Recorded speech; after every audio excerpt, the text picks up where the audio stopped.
There we go. Okay. Give me this.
No, you can.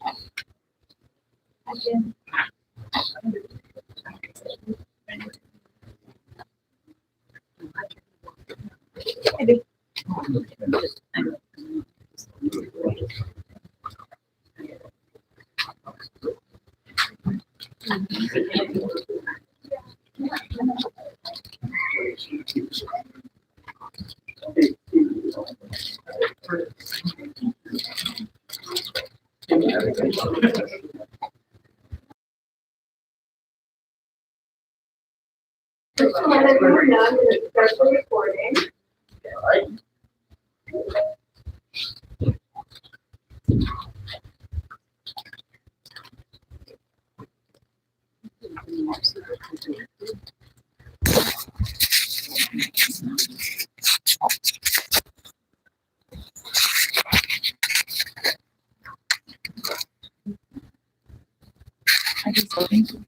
Actually, so.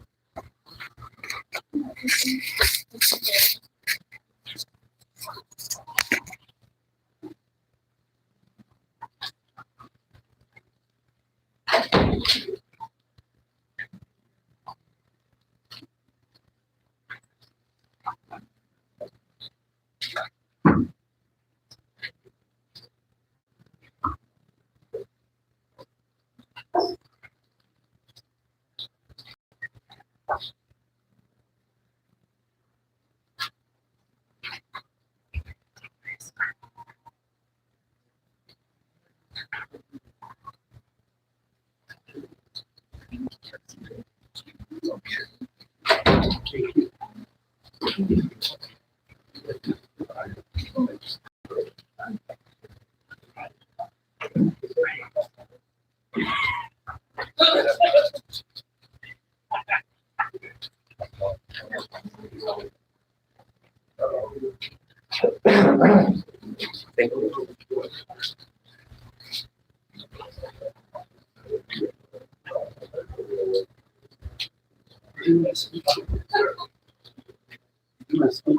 Yeah.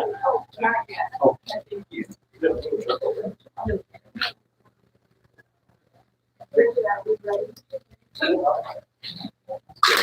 Recording. Thank you.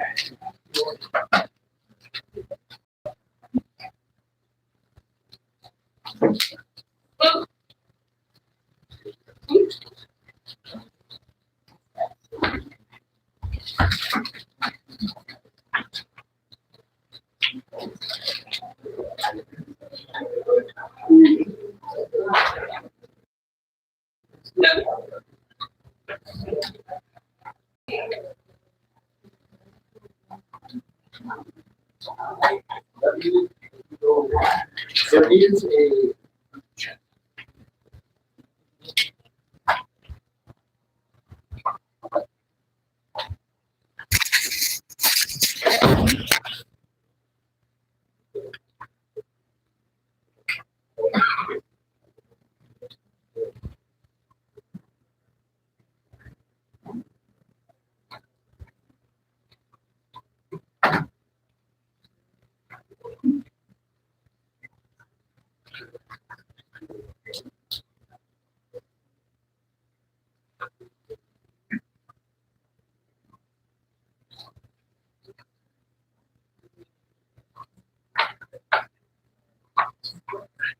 Yes.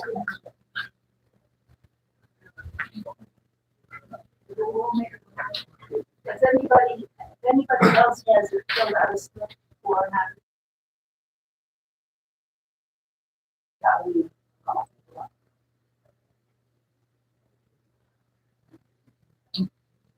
Slips are outside, right? Oh, Yeah, we filled one out, we have a bunch up here. Are they out of slips? There are also more in the envelope on the card. There's also more on the card. Here, I'll just go with. There's. Oh,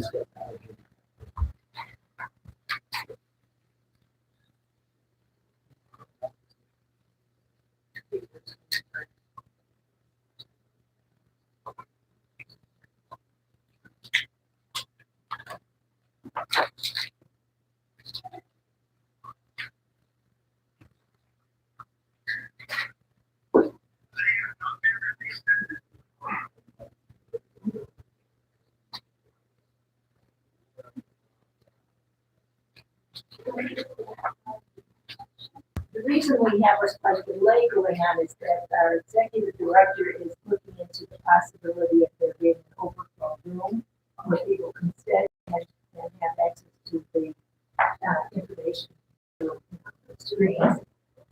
There is a monitor in the hallway, but it's not a very comfortable place. So, Madam Chair,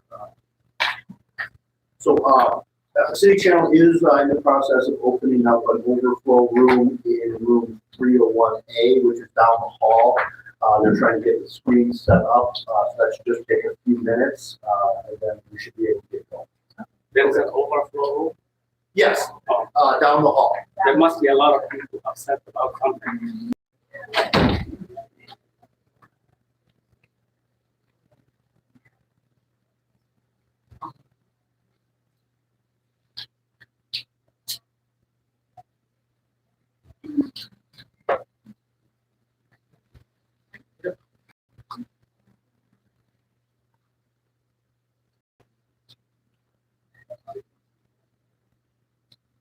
You're on.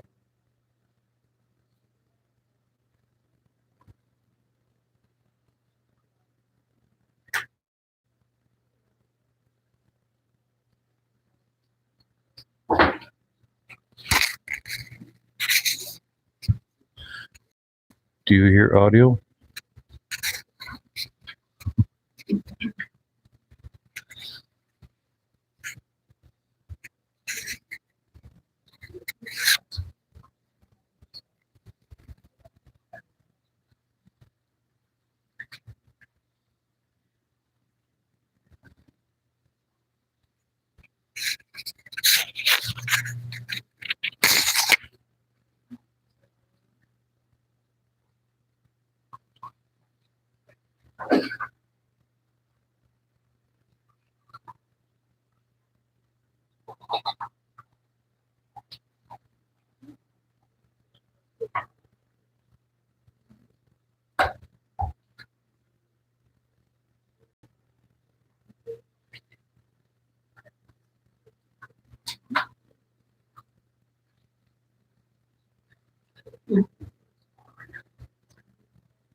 Oh.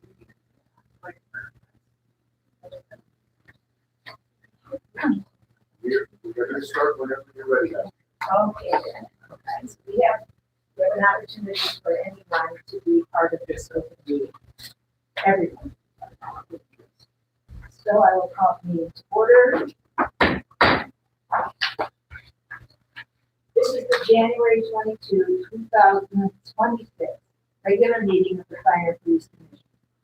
Present are Commissioners Burgos, Evans, Fung, Ramey, Schneider, Spence, Spencer, York Patterson, and myself, Commissioner Horowitz. This is everyone on the commission. We're all here tonight. Or on the video. Also present are FPC Executive Director Leon Kahn and Deputy Director Jim Director, please proceed with the agenda. Good evening, Madam Chair. Thank you. We will begin with item number 1, public comment. For those who would like to speak and are here in person, when your name is called, please come up and sit at the front table. Any of the seats up here are fine. Just make sure you speak into the microphone so everyone can hear you both in person and who's ever appearing virtually. If you are appearing virtually and have registered to speak in advance, please use the raise my hand feature of the webinar tools and unmute yourself when called upon to speak. We'll begin with people who are here in person first, however, and each person will be given up to 5 minutes to speak. I will ask everybody to strictly abide by the time limit of 5 minutes. If we have a lot of people here, we want to make sure that we get a chance to hear from everybody. So I appreciate your cooperation in that respect. The first individual for public comment is Emilio Del Toro.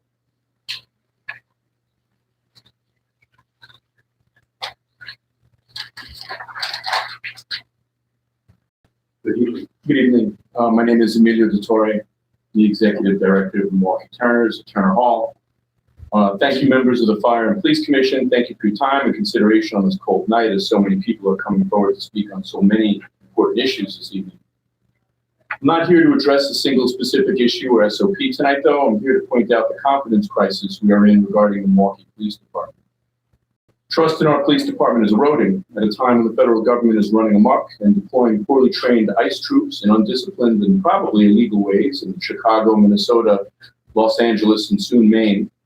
The MPD seem to be courting them rather than sending a clear message to the city that they will be upholding state statutes and our constitutionally protected rights.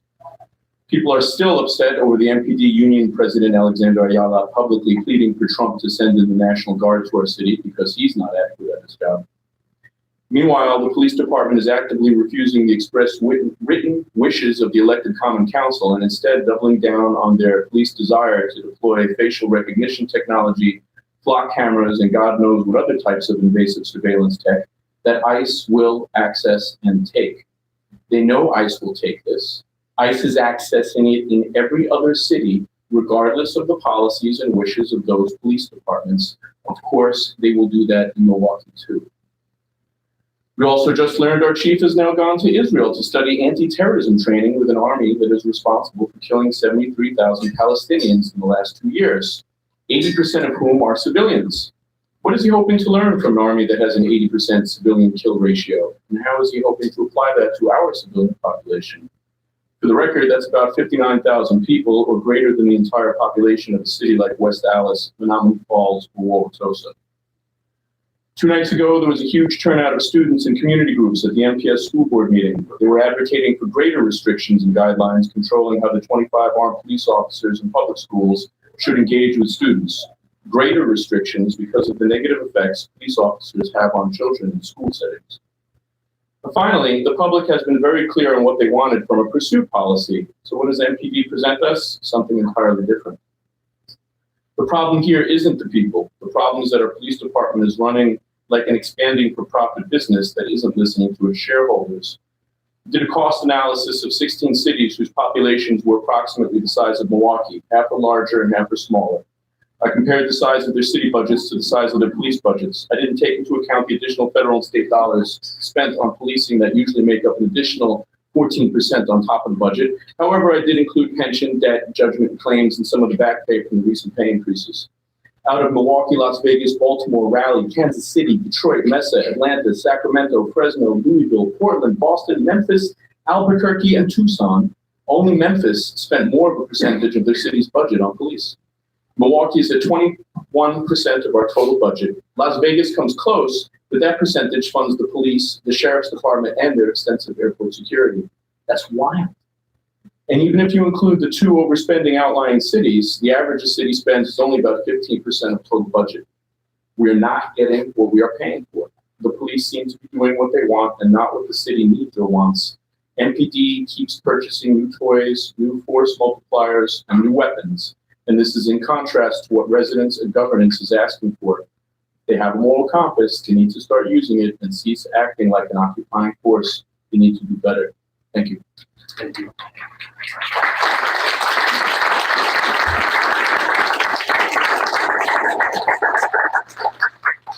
Alan Javoya.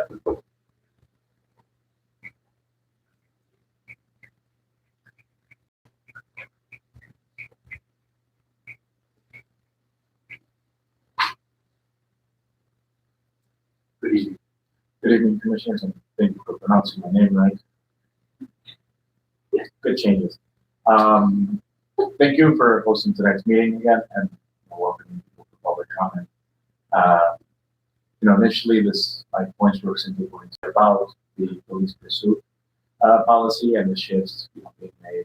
So before I start with that, I just want to elevate one name right now, Isaac Zavala, former student of Hamilton High School, and the most recent victim of the most recent fatality of a car chase initiated by law enforcement in the city of Milwaukee. He died earlier this month near 38th and Mitchell. I grew up about 5 blocks away from there. I know his family. I played soccer with his uncle. We spoke a lot about this, and we had a presentation from an expert that looks that, quite frankly, Milwaukee is the worst when it comes to police chases in this country. And, a couple weeks after he told us that, we have another fatality. So I just want to again elevate Isaac Zavala. I'm glad I get to go after Emilio, a good friend. He laid it out quite well. Today, you're going to hear about pursuit policy. You're going to hear about Chief Norman's trip to Israel. I assume he got lost on his way to Austin. You're also going to hear about people scared about ICE and how being told by MPD that they're really not going to do much is not satisfactory at all. And it's alarming that no one in this city, elected officials and law enforcement, are taking a clear stance in preparation of what is to come. So you're going to hear a lot of that. And they're all intimately related. We don't have to get into theoretical debates anymore. Good all night. But what you will see is that at the crux of this is law enforcement.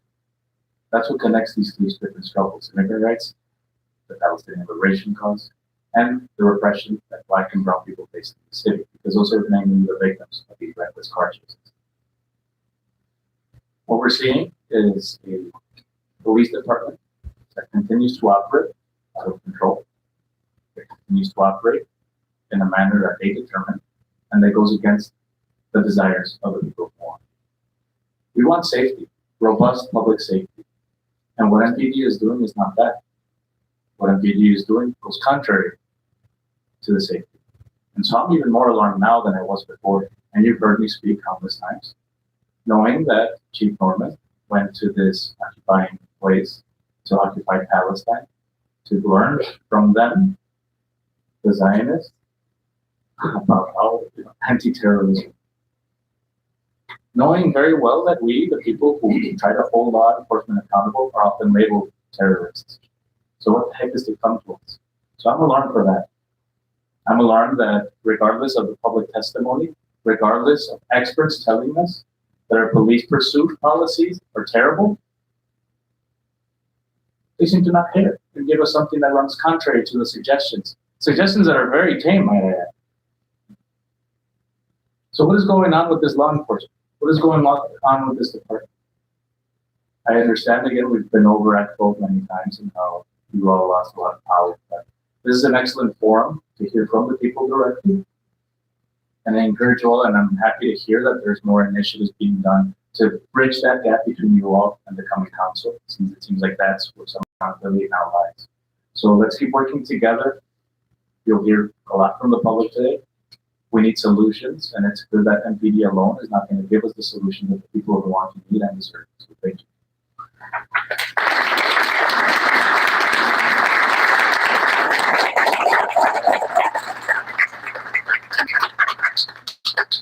Eva Dickinson. Eva.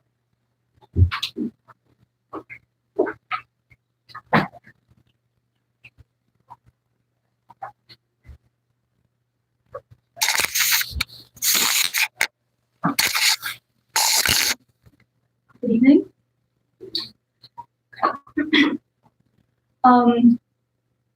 What a couple of things to go after.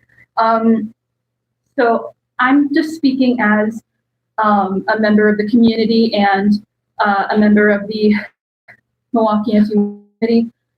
When I say I do not feel safe, I do not feel protected by MPD, and not with Chief Norman. He traveled to Israel for a police training exchange while knowing exactly what Israel has been doing to the people of Palestine. The IDF starves, beats, tortures, rapes, humiliates, murders its prisoners regularly, daily, hourly. They have illegally detained thousands upon thousands of people, too many abducted as children, as young as 15, maybe younger, definitely younger. This is well documented. We all know this. Chief Norman knows this. But MPD is no stranger to this kind of mistreatment. In 2022, Sylvia Therion died in Milwaukee County Jail 4 days after her 20th birthday due to prison neglect. In 2024, Sam Sharp Jr. was murdered in the street by Columbus, Ohio police, and MPD did nothing to stop it or protest it. In 2014, Dontre Hamilton was murdered for needing a place to sleep across the street from this building. And as Alan before me said, MPD has been dragging these city citizens into needless car chases, killing and injuring a ton of people in 2025 alone. And these reasons that I just listed are just some of my complaints with MPD's treatment of my community. And I don't feel safe, and I fear for the safety of my community members. Thank you.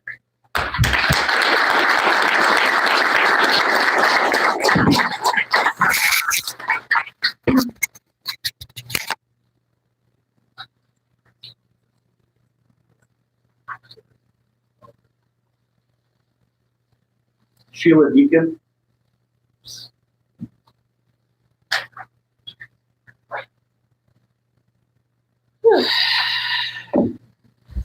Hello. Good evening. My first time here ever. And I just found out about this meeting a few minutes ago, but last January 4th, my mother was killed in a hit and run on 34th and Lloyd. My son Jordan was driving the car that she was the passenger.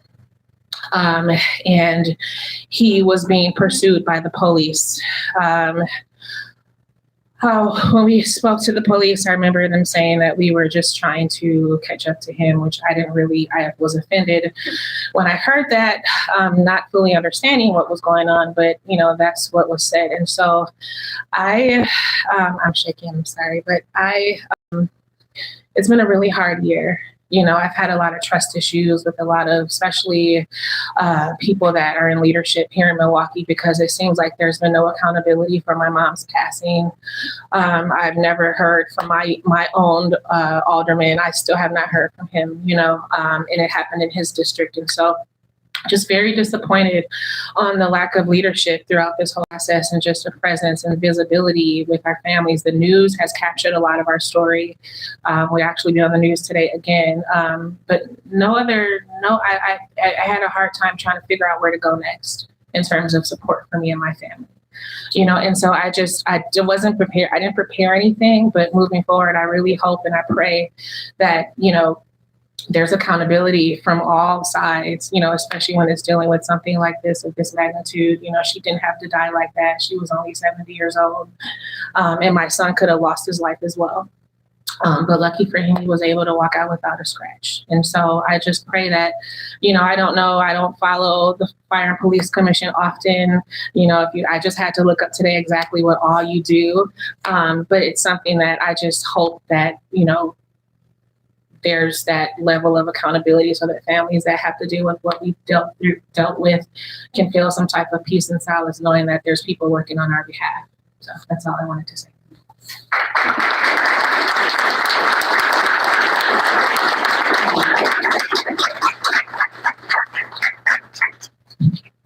Cole?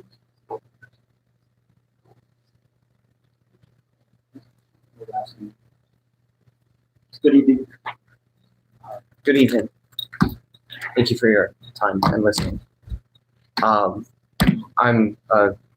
pretty young and I'm inexperienced when it comes to politics. I'm not super knowledgeable and there's not much that I can say here tonight that other people haven't already said, probably. But what I can say is what I've heard from my fellow Milwaukee citizens and everyone else around me. I can say that we're scared, it's cold out, and we really don't want money going towards any of these programs. Police surveillance isn't something that we're interested in, and quite frankly, it's disturbing to see that members of our own police force are being trained by the IDF. None of this alleviates any of the problems or concerns that the average Milwaukee citizen has. And I think that the fact that I, someone younger who hasn't had any experience with any of these things, is able to hear this so loudly and so clearly from the people around me shows that it's something that everyone on this board needs to listen to. Thank you. Thank you.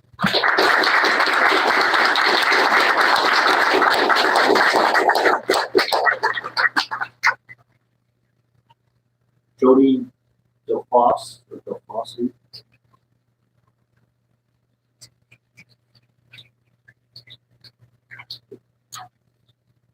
Good evening.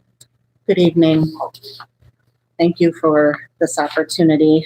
I am here representing the ministers and faith leaders of MICA, the Milwaukee Inner City Congregations Allied for Hope, to ask that our brothers and sisters in our own law enforcement in the city of Milwaukee stand with us to ensure safe and peaceful neighborhoods and refrain from any aid or assistance to ICE when they come, because we know they're going to come, in their efforts to identify, detain, and deport peaceful and law-abiding people in our city. And we have zero need for ICE in carrying out their cynical and harmful mission in our city. We have zero need to be protected from our immigrant neighbors. Violence by undocumented immigrants is virtually non-existent in our neighborhoods, and I think we need to acknowledge that ICE is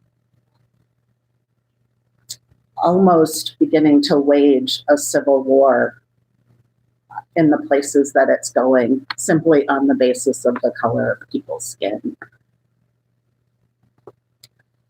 The vast majority of the people that they've apprehended have no criminal background, and many, many of them have entered the country lawfully. We need our police to protect all of us from ICE violence, not to assist them. And we also need you to protect our First Amendment rights to document their activity, support our neighbors as they become hunted. It is the duty of our officers via the oath that you have sworn, right, for all people to be accorded dignity, respect, equal treatment, and due process of the law. So we will continue to come to the aid of our neighbors, and we will continue to stand against ICE violence and all violations of human rights and dignity. And we expect that you will stand with us on the side of justice and dignity. So that is the end of my statement from Micah, but if I may, I think I still have a few minutes. Okay. I would just like to comment that safety does not come from the end of a gun or a bayonet. Safety comes from communities that are healthy and vibrant, where people can thrive. So the money that is spent weaponizing our police department would be much better spent pouring into our communities, into our neighbors and neighborhoods, investing in people and spaces where that safety can truly take root. And I have seen this because in the summer, I feed 150 kids in the 53206 neighborhood every Saturday with the We Got This neighborhood development program. And we have one community safety officer, Officer Merrill, who comes and hangs out with us every Saturday morning. And her presence makes a difference. Her presence and her interacting with kids and letting them get to know her and her work does so much more than weapons, right? We need places, spaces, people, investment in those. So, thank you.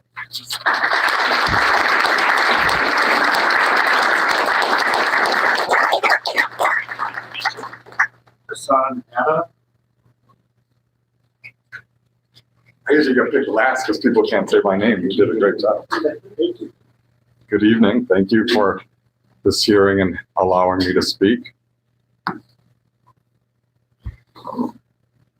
The decision of the chief of police to participate in a police training exchange in apartheid Israel raises significant ethical and moral questions, especially considering the fact that there is an active investigation against the apartheid state that is under the most public and intense international scrutiny for actively committing a genocide. This in and of itself is a rejection of the very human rights MPD officers are sworn to protect. Even my chair got nervous. This is a routine training exchange. By traveling to an apartheid state, the chief has aligned our law enforcement with a government whose top leadership faces arrest warrants issued by the International Criminal Court for war crimes and crimes against humanity. What training is being sought from a military and police apparatus that is currently being investigated for the systematic destruction of civilian life? From a leadership perspective, public officials have a responsibility to uphold ethical standards that reflect respect for human rights and international law. Traveling to a country accused of systematic abuses contradicts these principles and could be viewed as complicity.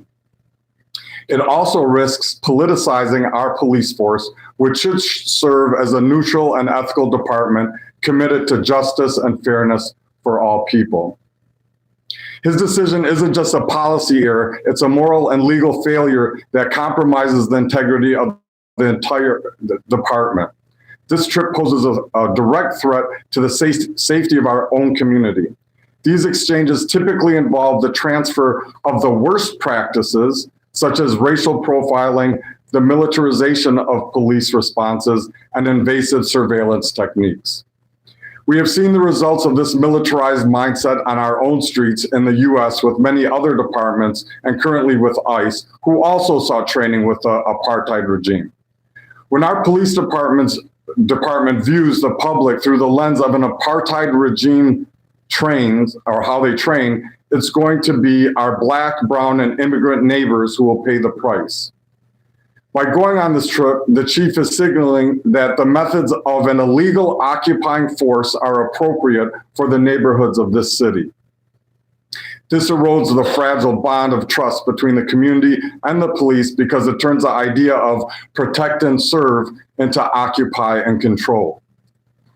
I'd like to know personally, and I'm sure the rest of us, how this trip was funded, because the public funds should never be used to validate war crimes or to bring repressive tactics back to our city. So if it was public money, then it should be reimbursed. I'd also like to know what he all exactly did while he was there. It'd be wonderful to see an itinerary and what methods he plans to incorporate from his training. I think this trip erased any trust or credibility in the chief, unfortunately. And I would encourage him to look at the photos of over actually 650,000 innocent lives that have been taken by the apartheid state he traveled to, over half of which are women and children. You can't police a city when you've chosen to overlook a genocide. Thank you very much for your time.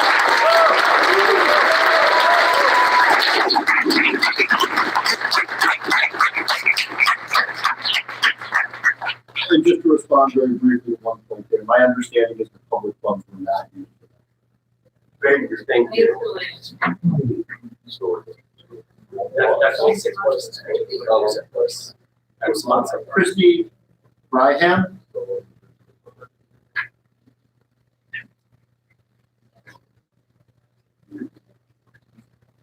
Hello, thank you for having us here. I'm a lifelong resident of Milwaukee, and in fact, I just want to make a point that my family has lived in this city for 175 years, so if you want to brand me as a paid outside agitator, you're going to have a hard time convincing anybody of that.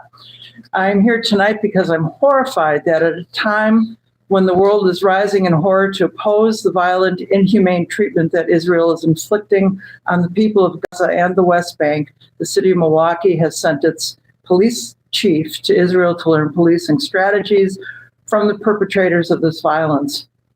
Israel has been getting away with violating the civil and human rights of the Palestinian people for decades.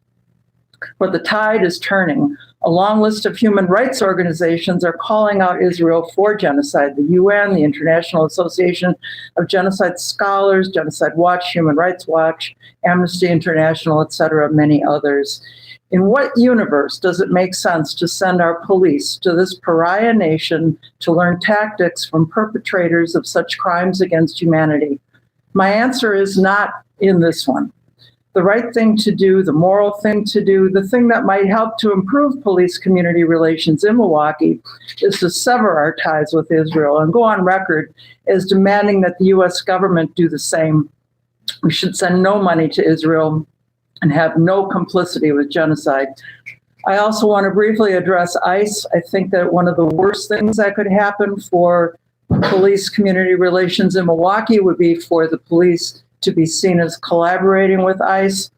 I said that my ancestors came a long time ago, but their children married more recent immigrants, and their children married even more recent immigrants. And recently, my son married an immigrant. These people are part of the fabric of our community, and they deserve to be treated with respect and dignity at all times, in all cases, by all of our institutions.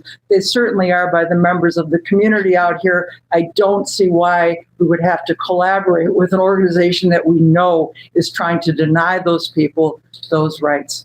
Thank you.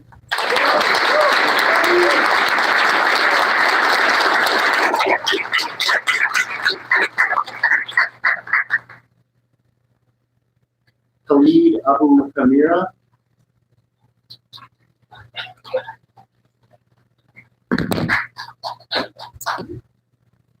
Thank you for inviting me to speak. I'm actually very glad and thankful because I'm not used to be invited often for discussions. But today is very important, okay? And I do agree with all what was said before me. And as an immigrant, as a Palestinian, I want to emphasize that I do not feel safe with this police commissioner, with that police training that is going on in the apartheid state. Chief Norman traveled to occupied Palestine to train on the hands of the army that is currently committing a genocide. It's currently committing a genocide as we speak. If he had traveled a few miles east from where he was being trained, he would have found the truth. And the truth is that Israel is subjugating the Palestinians to Jim Crow. Okay? Now, please let that sink in. Our Milwaukee police chief is going to Jim Crow South to get trained on the hands of the perpetrators. He traveled on white-only roads over there. Okay, I need everyone here to actually reflect and don't take that lightly.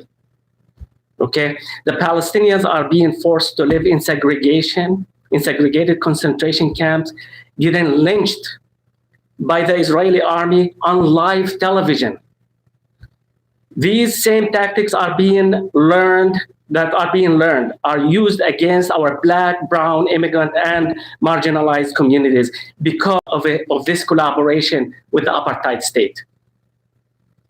It starts with dehumanization. Think about this. It starts with dehumanization and it ends with boot on the neck, chokeholds, using live ammunition, and prejudicial executions. That's how they do it there. Is that what we want to learn?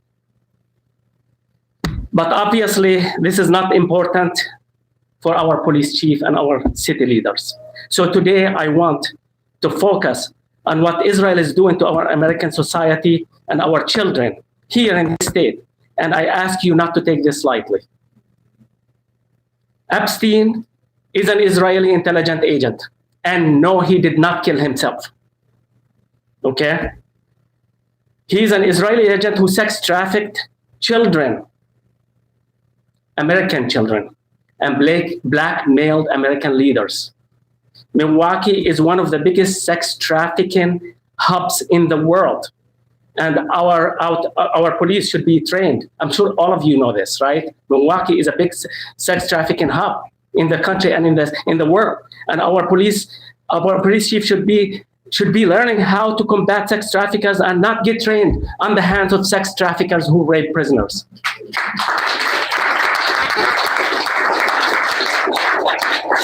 Are our leaders in Milwaukee being compromised by the Israeli Mossad? Make no mistake that Israel is a big Epstein Island. And I have zero trust on what happens in these hotel rooms provided by Israel to our city leaders. Are these leaders working for a foreign government or for the people in this city? Free Palestine and free the world from Zionism.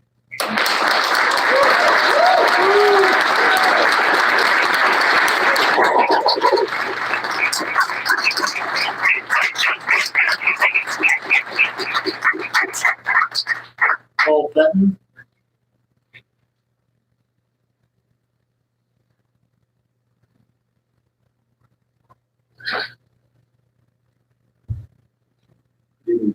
Hello, everyone. Pull up my notes real quick. And before I read my testimony about police chases, I just want to reiterate what a lot of people have said, that I don't feel safe with our police chief getting trained by the IDF. And from everything I've seen from our leadership in the police department, I'm very terrified that our police department will collaborate with masked criminals abducting our community members. Well, I'm here because public safety should protect citizens, not put them in harm's way. And this MPD's current police chase policy, SOP 660, does just that. MPD's very own policy calls out that no task is worth reckless danger, and also that police chases are dangerous. Yet the MPD changes their SOP so much to allow for more reasons for officers to initiate chases like reckless driving and drugs. These changes have led to a 20-fold increase in police chases in Milwaukee since 2009. What that means is that the number of police chases back in 2009, 2010 were around 50, and now they're over 1,000 chases. We've had over 1,000 chases in the last few years. And with the more police chases comes more accidents, comes more injuries, and comes more deaths. As my comrade Alana said, Isaac Zavala has died this year already to a police chase. This isn't a complex situation. It is the one of the this is one of the deadliest and worst police chase policies in the nation, working exactly as is written. And to keep the people of this city safe, we need to make changes to SOP 660. There needs to be an end to police vehicle pursuits except in extreme life-threatening situations. We need clear limits, taking away dangerous split-second decisions from officers. And when injuries and deaths occur, there needs to be accountability for the officers involved and transparency and involvement with the community, not just an internal review. Chases shouldn't be common practice, and police chases shouldn't be a death sentence. Thank you.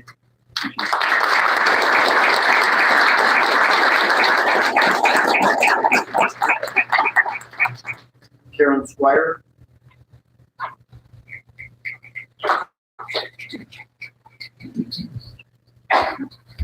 Good evening, and thank you for this opportunity. My name is Karen Squire, and I've been a Milwaukee resident all my life. I'm here today to speak about an issue that many residents of Milwaukee, as you have noticed today, are just disgusted with the Milwaukee Police Chief Jeffrey Norman's receiving law enforcement training from the Israeli state on behalf of JINSA, the Jewish Institute of National Security of America. This is a profound moral failure. Why are we seeking instruction from a regime whose curriculum is written in the tactics of occupation, apartheid, and genocide? Why are we sending him to Israel, overseas, to train with such an abhorrent military regime? Why are we as taxpayers paying for this if we are? Or was he sent by JINSA? He went with JINSA to learn counterterrorism tactics from forces who, and I'll give you a small list, snipe babies and children in the head on purpose after starving them, break the bones of protesters as a policy, deploy military-grade surveillance and predictive policing to target entire populations, conduct violent night raids on civilian homes, imprison people indefinitely without charge or trial, bulldoze and tear up homes and streets as a form of collective punishment on innocent people. There are hundreds of more horrific examples. Is this what the city of Milwaukee wants? More violent officers? I guarantee this is exactly what will happen. We are witnessing it already in the streets. These are the same tactics being used to carry out the genocide that is still currently going on in Gaza, I might add. The IDF enforces a Jim Crow system of apartheid in the West Bank. Is this what we want to do in Milwaukee? Are these the tactics that Chief Jeffrey Norman went to learn? Is this what we are paying for? Milwaukee should be ashamed to seek guidance from a genocidal apartheid state. This is a betrayal to the citizens here, as our eyes have been opened, and now we all see how Zionism and our police here are tied together, and it's a disgrace to his office and the city. Thank you.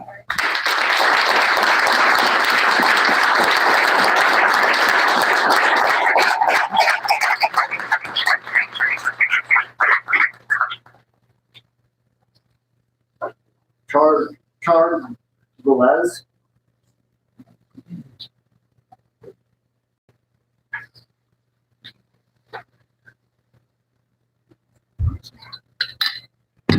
Thank you. Good evening.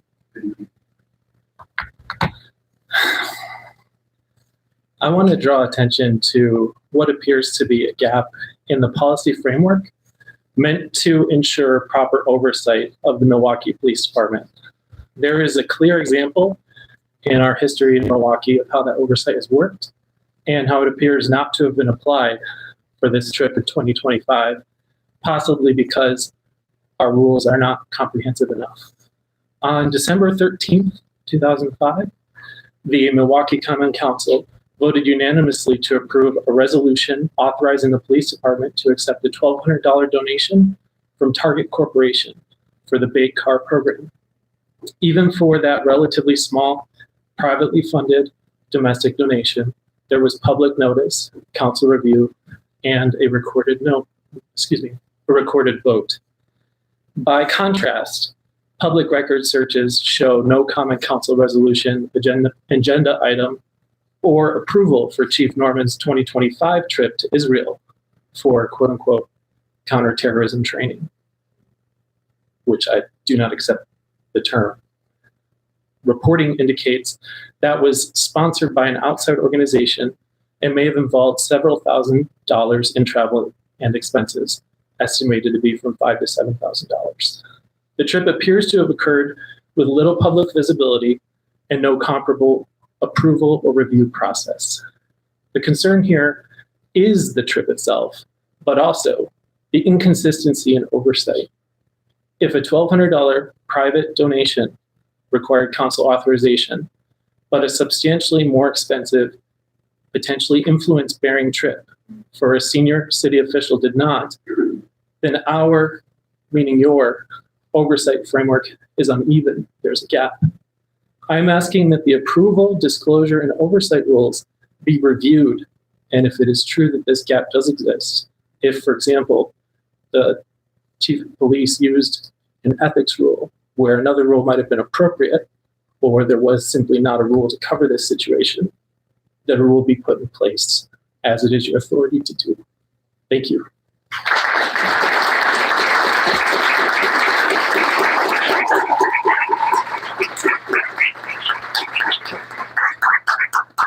Caitlin, out.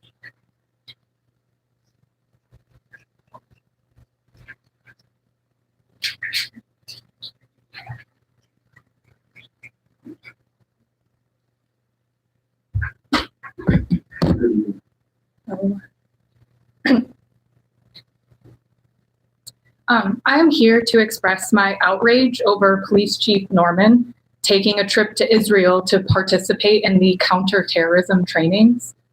Israel itself is a terrorist entity. They have attacked Palestine, Lebanon, Iran, Syria, and Yemen. How are Milwaukee citizens supposed to feel safe knowing our police is learning tactics from the same people that are relentlessly bombing their neighbors? The Milwaukee Police Department has been steadily losing their credibility with their use of harmful surveillance technology against the community's widespread opposition. And this is just another obvious step away from citizen safety. We cannot trust the Milwaukee Police Department when they frequently do not listen to the demands of the public. The police are paid by the citizens to protect and serve the citizens. Yet there is consistently no evidence of officers listening to or serving the people.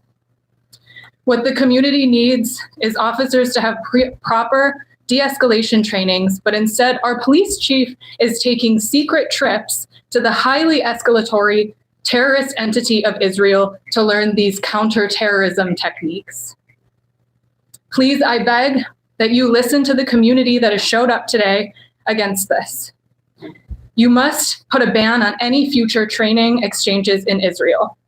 Our city does not need more military-style trainings that further terrorize the citizens of Milwaukee.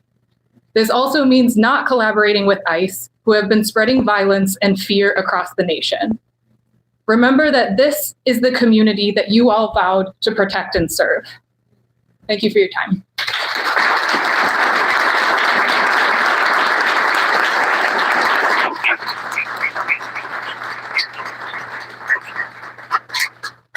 Mackenzie, out.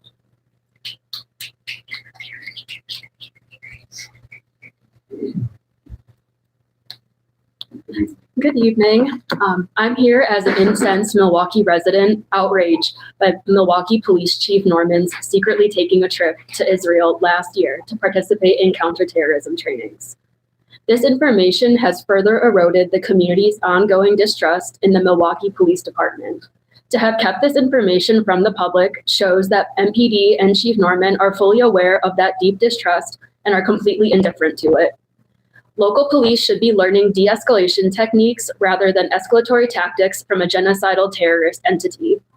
While the community's outcries for banning facial recognition technology have been completely ignored, Please hear the voices from the community tonight and ban further trainings by the Zionist regime in local Milwaukee policing. Thank you for your time.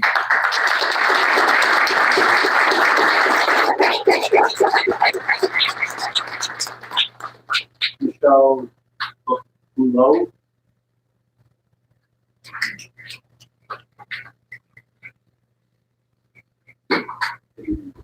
Hi. So I'm an identical twin, and my twin lives in the Twin Cities. I love to say that. But right now, it's not a great place to be living. And I talk to her every day, and the stories are, as you know, horrific. I don't need to recount them, I don't think. So I know people have said we don't want the police to collaborate with ICE, but I'm asking for more than that. I want to ask if you're going to stand up to ICE.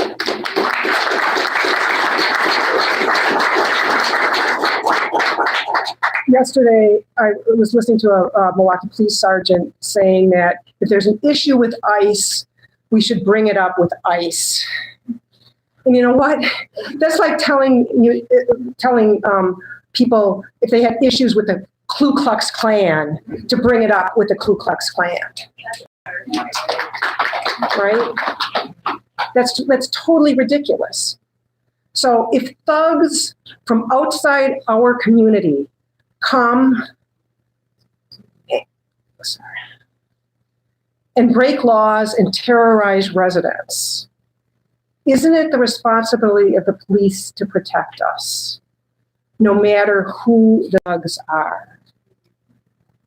And I know you can talk about jurisdictional issues between these different things, but I somehow really want to ask you to think about how you can stand up to ICE for us.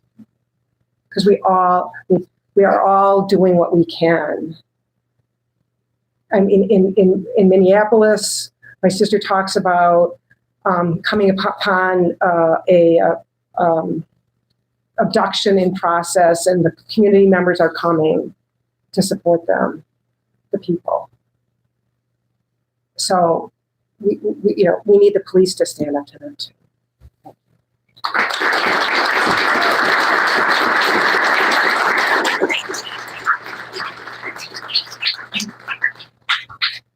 Eva Mohammed.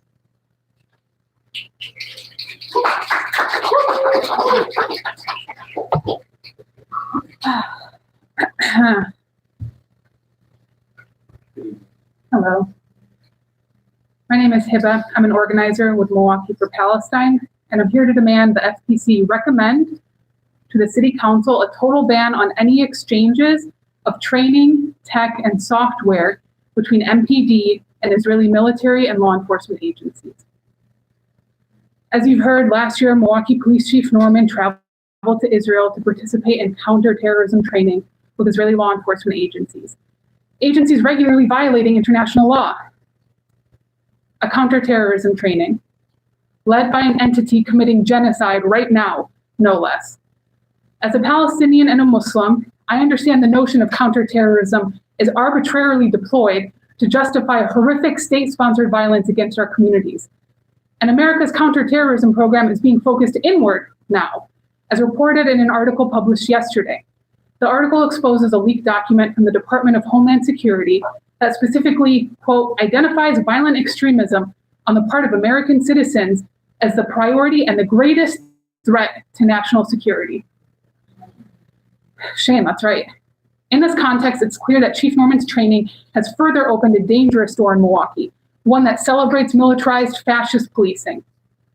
The Campaign to End Deadly Exchanges describes the threat like this, quote, one of the most dangerous places where state violence in the US and Israel converge is in exchange programs that bring together police, ICE, Border Patrol, and the FBI from the US with soldiers, police, border agents from Israel. In these programs, worst practices are shared to promote and extend discriminatory and repressive policing in both countries. These include racial profiling, massive spying and surveillance, deportation and detention, and attacks on human rights defenders. I was first here on April 17th, 2025, Palestinian Prisoners Day, to speak out against MPD's plans to acquire its own facial recognition tech and to share my experience living under Israel's racist, apartheid, genocidal occupation, whose roadmap to fascism is paved with surveillance. In my remarks that day, I said to you all, quote, I implore you to seek answers from the MPD as to whether or not they have ever or are considering doing training exchanges with Israel, a dangerous practice that many police departments have already engaged in. Excuse me.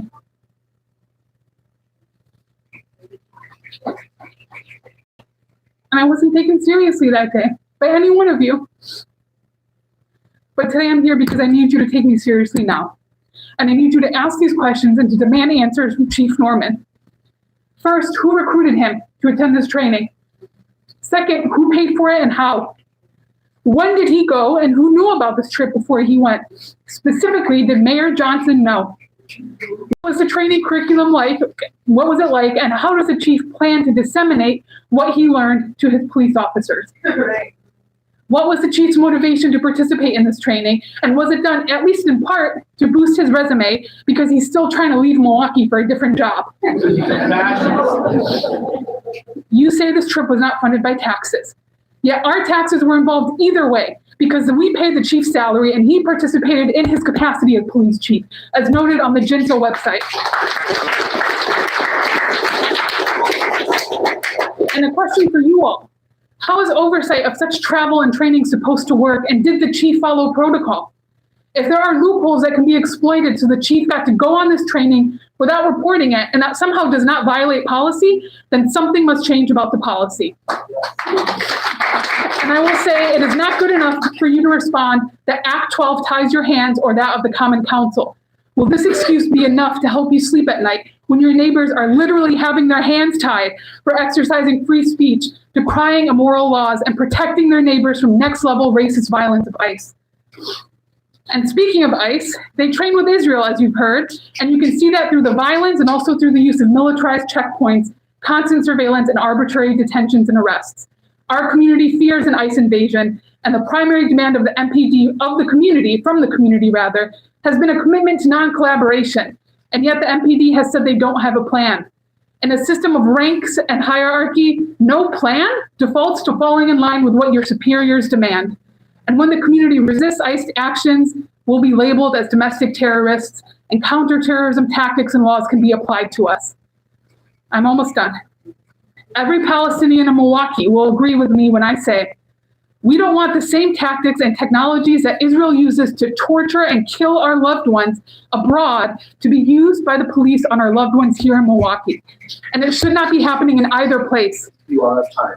I'm going to finish real quick. This is the end of the paragraph. Please briefly conclude. Yep. Quickly. Our tax dollars should not be funding the genocide of Palestinians, and none of our public officials should engage with Israel in any way, shape, or form other than to condemn the genocide and occupation, to seek justice for it. And my last message to the chief, on behalf of every Palestinian whose life has been altered, diminished, and outright stolen by the genocidal freaks you cozied up with, Tfu alaik wa jannah ma'ak.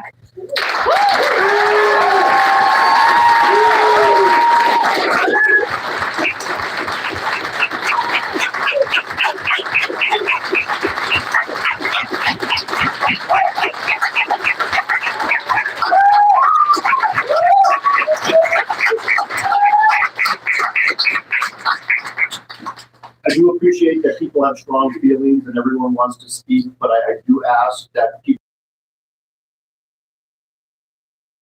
to give everybody a chance to speak tonight. The next person for public comment is Stephanie.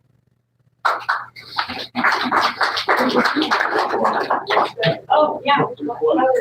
Oh, there's no last name listed, so. Okay.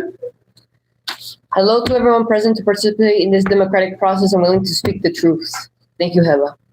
Then my name is Stephanie. I'm a community organizer and participating in community care in both in Madison and Milwaukee. When I researched y'all's mission, I came across, through independent civilian oversight of Milwaukee Public Safety Departments, the Fire and Police Commission strives to enhance public safety for its residents, promote accountability and public trust, increase diversity within departments and safeguard the constitutional rights of all people.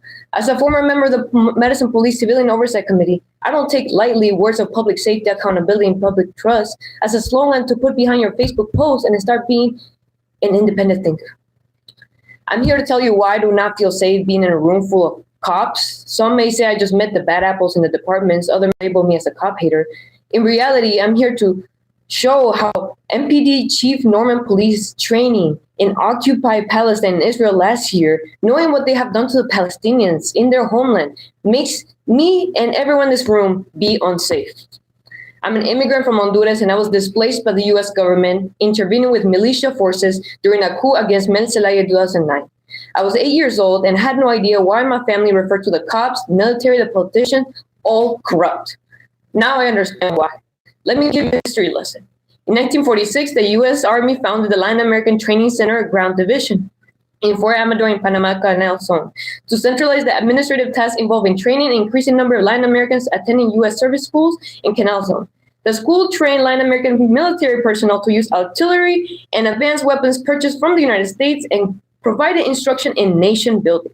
The Army soon remained the division at Latin American Ground School, and it was divided into engineering, communications, and weapons and tactics.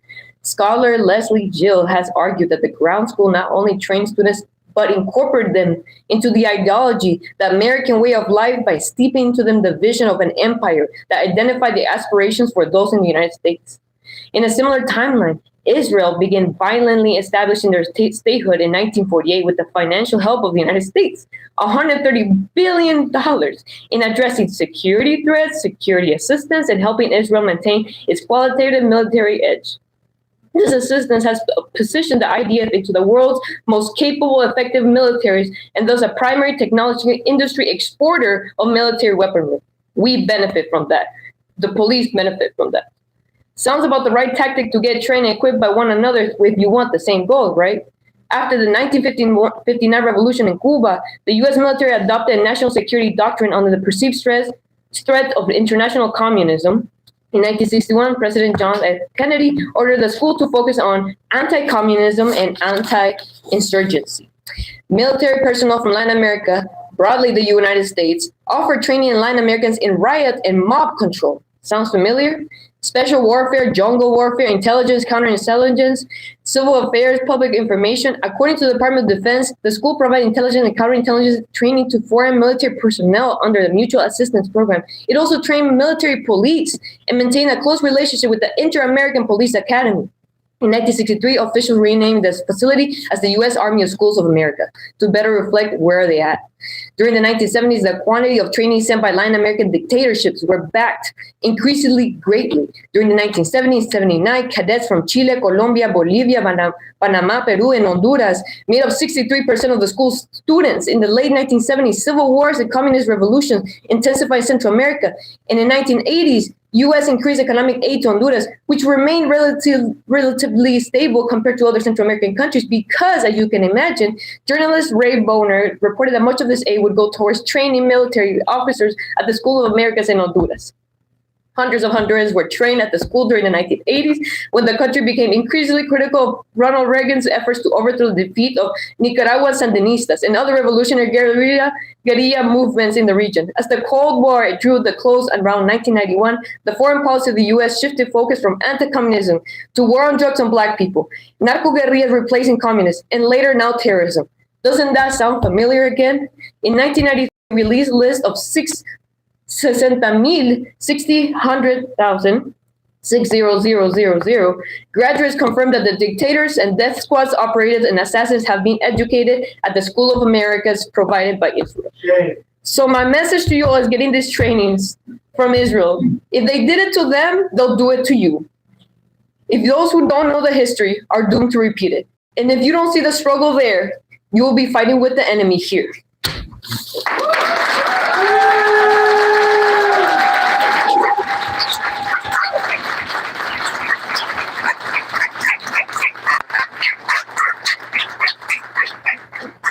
Angela Lang.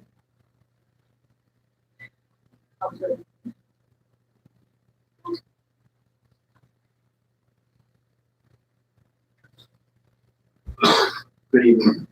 Good evening.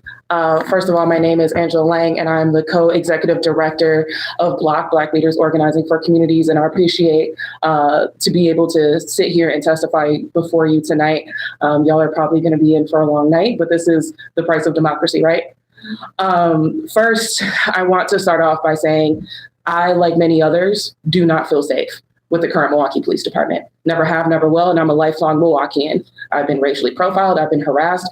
I have friends that have been unjustly detained, beaten, and knowing that we are here to make our voices heard is something that is important, because there have been so many times the community has talked about their interactions and their mistrust of law enforcement for justified reasons. I think there's also something to be said that there is an overflow room here tonight, not only with Block members, but community members all across the city, and some that are not able to be here because they're working and due to other family obligations. I want to say that police chases, as MPD policy admits, there is no task worth reckless danger, yet it still allows pursuits and leaves the decision to individual officers. If chases are dangerous, as they say, they should not be routine. Block has monthly community meetings, and at every community meeting that we have had, police chases have come up.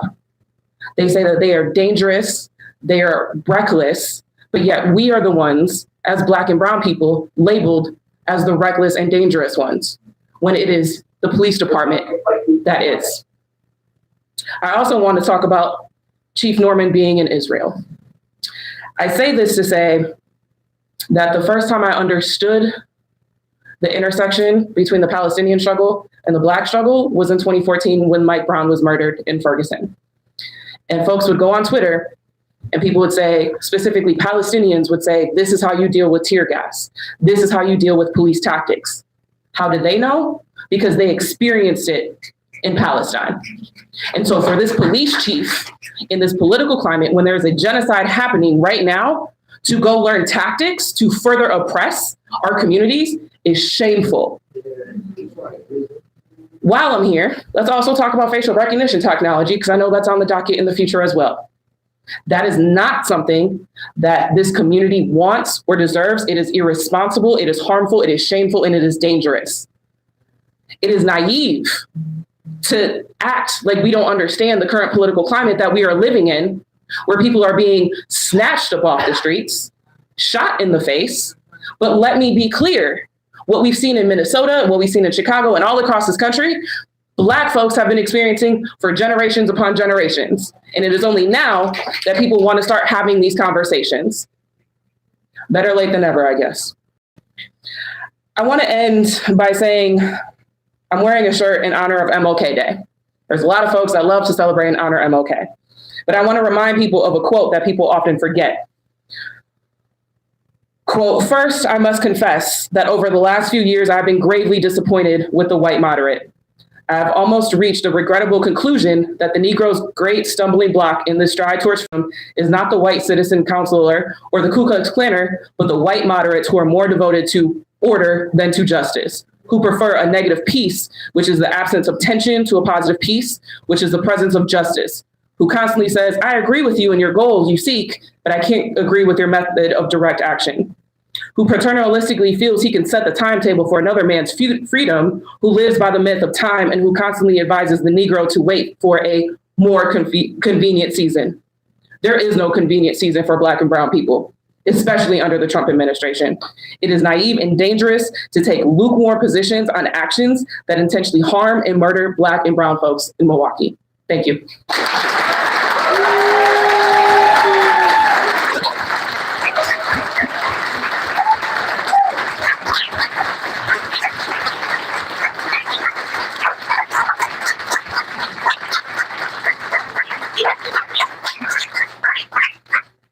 Shauna Lubana Brockenavar. Apologies for any mispronunciation. That's okay. I actually posted on my Facebook, let's see what they do with my last name. It's Gokenauer. I'm the great-granddaughter of Hobart Gokenar, so also a multi-generational Wisconsinite, and I am here tonight with a broken heart trying to speak from my heart. I think not only do we need to express our outrage at the police chief going to Israel, I think we need to ask for your oversight to see how many times and how far back does this relationship with IDF trainings, with Mossad trainings, how far back does it go? Because I want to remind you that we have a UWM library named after Golda Meir, who one of her quotes was, "We hate that the Arabs made us kill their babies." We have a library named after a terrorist. So that tells me, as well as my lived experience, that this relationship at the intelligence level and right down to the street has gone on much longer than this recent trip. And I would like to ask for transparency on that. And not just in our police department, but also in our juvenile facilities, etc. Where are the guards getting their training? And I want to echo, we want to know exactly what did he go there to learn and how is that going to be implemented? So as an oversight body, I think it's a very reasonable request to have you look back in the decades of how long and how established this relationship is. Because I'm also a person who wanted to look you in the eyes tonight and say that not only did I grow up in Milwaukee, but I was trafficked in Milwaukee. And I'm having a struggle setting up a coherent task force so that our main problem in our city can be addressed. And it's heartbreaking to think that at the same time I'm doing that, I'm worried that my Black and brown neighbors, in a matter of days, we don't know when they're going to arrive, but basically our city is about to be invaded and we're reading that there's no plan. You are here to serve us. This is shameful. You are here to serve us. You are here to protect the children here. Why am I here tonight talking about this instead of talking about putting our kids' safety first, which means addressing trafficking in Milwaukee and looking at some of the correlations with when did we start absorbing intelligence and training from a genocidal apartheid state that was created through Christian Zionism, which is basically Western colonialism. And that effect has been devastating towards almost every single non-European community and even some immigrant European communities. So what are we going to do today, tonight? Because the invasion is coming, right? We know that ICE is coming. And we have to start looking at this and we have to start putting our priorities to be our citizens.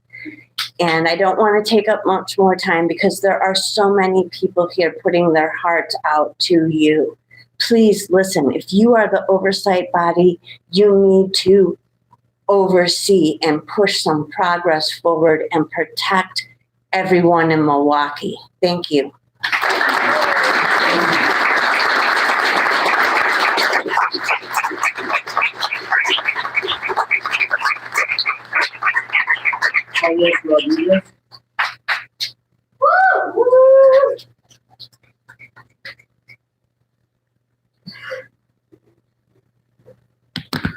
Hello, my name is Carlos. I live here in Milwaukee, and I just want to ask the commission, if you have the power to fire the chief, fire the chief, because no agent that has been to Israel and trained with Zionist security forces deserves a place on our streets.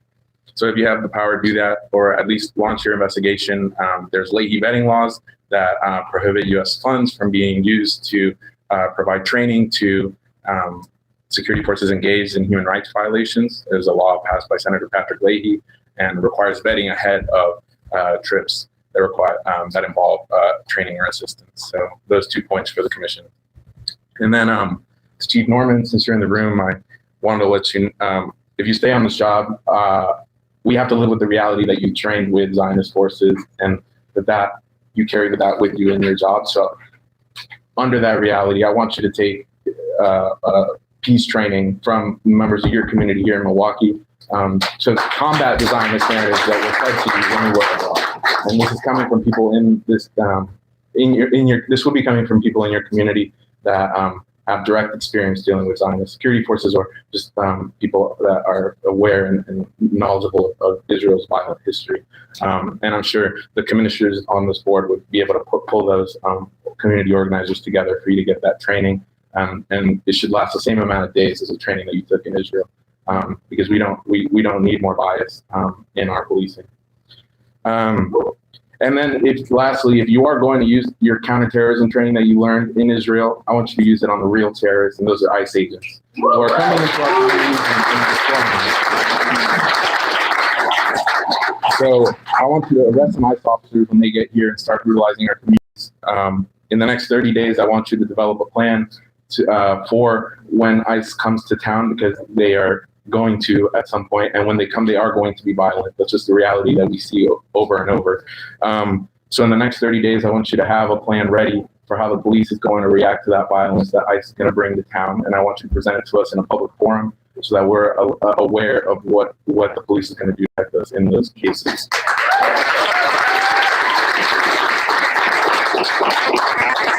And I want you to, along with that plan, I want there to be a rapid response team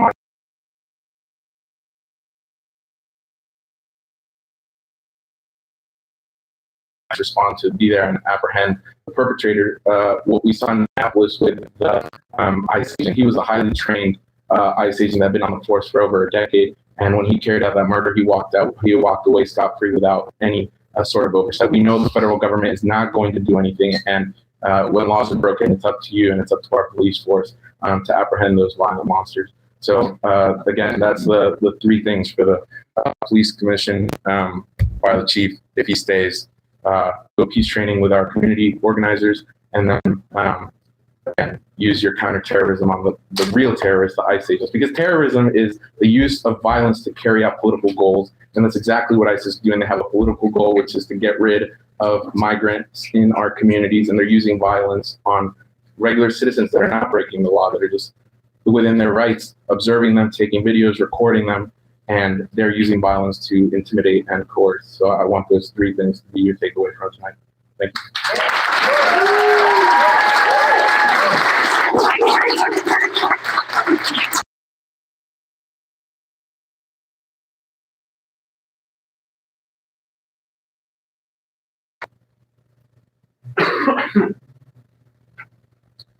Good evening.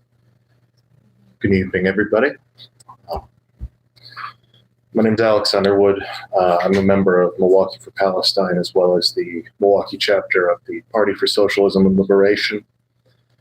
I'm here today to echo the comments of the dozens of other people who have already spoken about our apprehension towards the current state of the Milwaukee Police Department.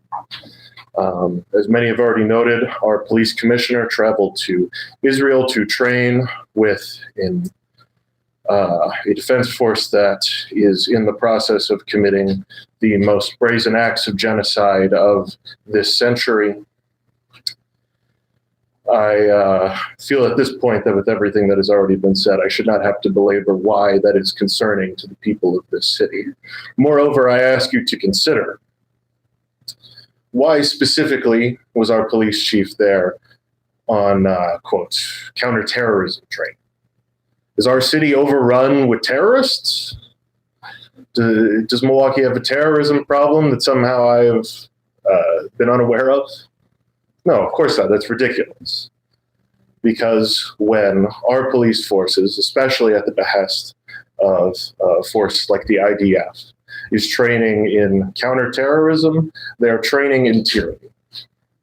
They are training in order to suppress the backlash that comes with their own actions and their own violence against our community.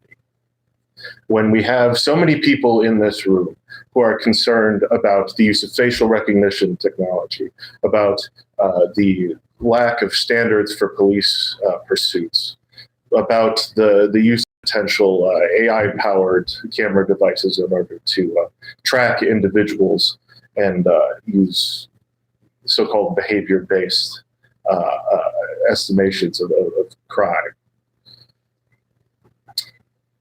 When that backlash exists, the police force is preparing not to combat some sort of terrorism, but to combat the very the predictable response of the community, which is outrage. And so I ask not only the members of this commission, but everyone in this room, everyone watching at home, and everyone in this city to consider, what can you do to stop this growing tide of power in an abusive system? What can you do to prevent these systems from being used to oppress the people of this city? Because when the time comes that you are the one who is being oppressed, that you are feeling the boot on your neck, you will wish that you had exhausted every single possibility to avert that crisis. And so I ask you to consider that as you take away the comments from people tonight. Thank you.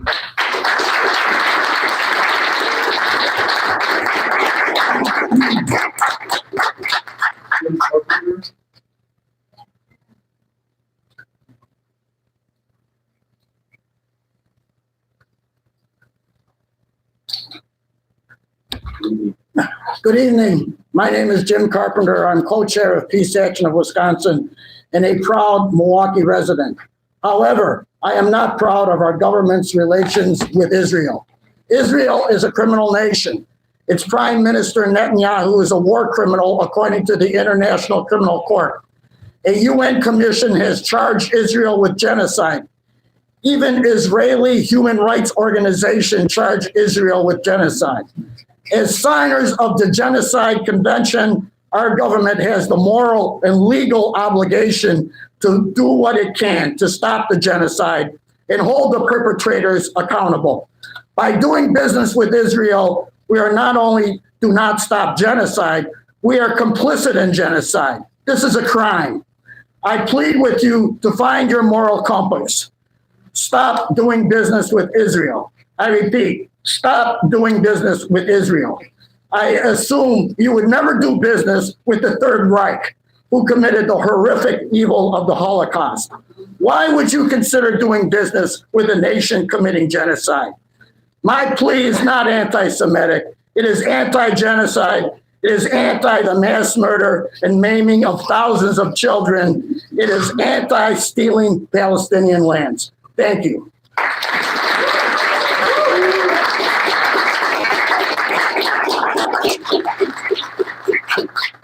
Sarah O'Grady.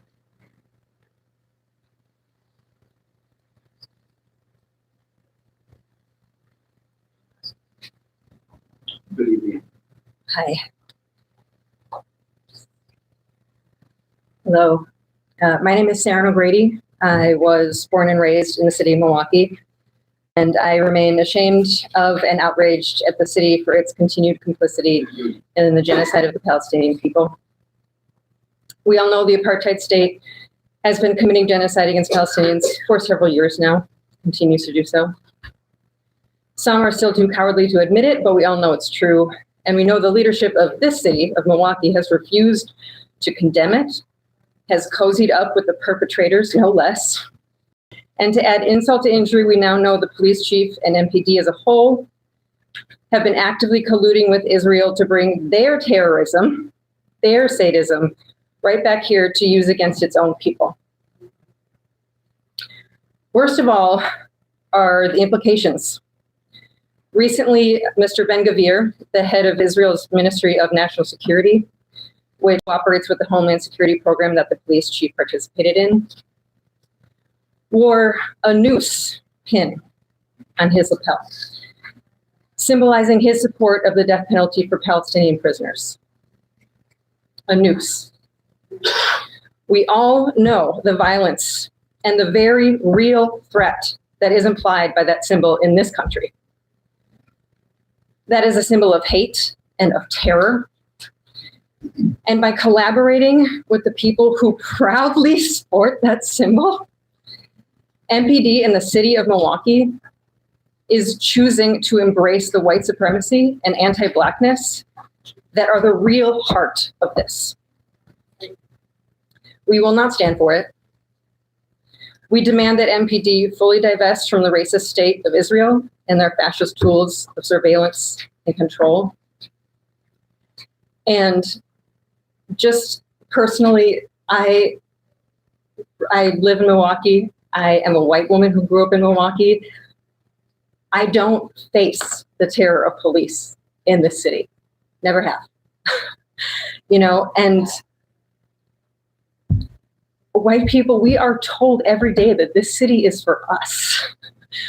You know, I mean, it's palpable. We all know it in this room. We all know.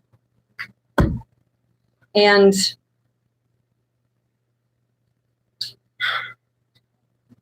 I think that is, you know, I'm not willing to have that comfort and have Black and brown people in this city as sacrifice for that. And I think it is on you all and MPD to change that. I think in the end, of course, the people are the ones to force that change. But that is real, and that needs to be put out in the open and talked about. And that's all I got. Thank you so much.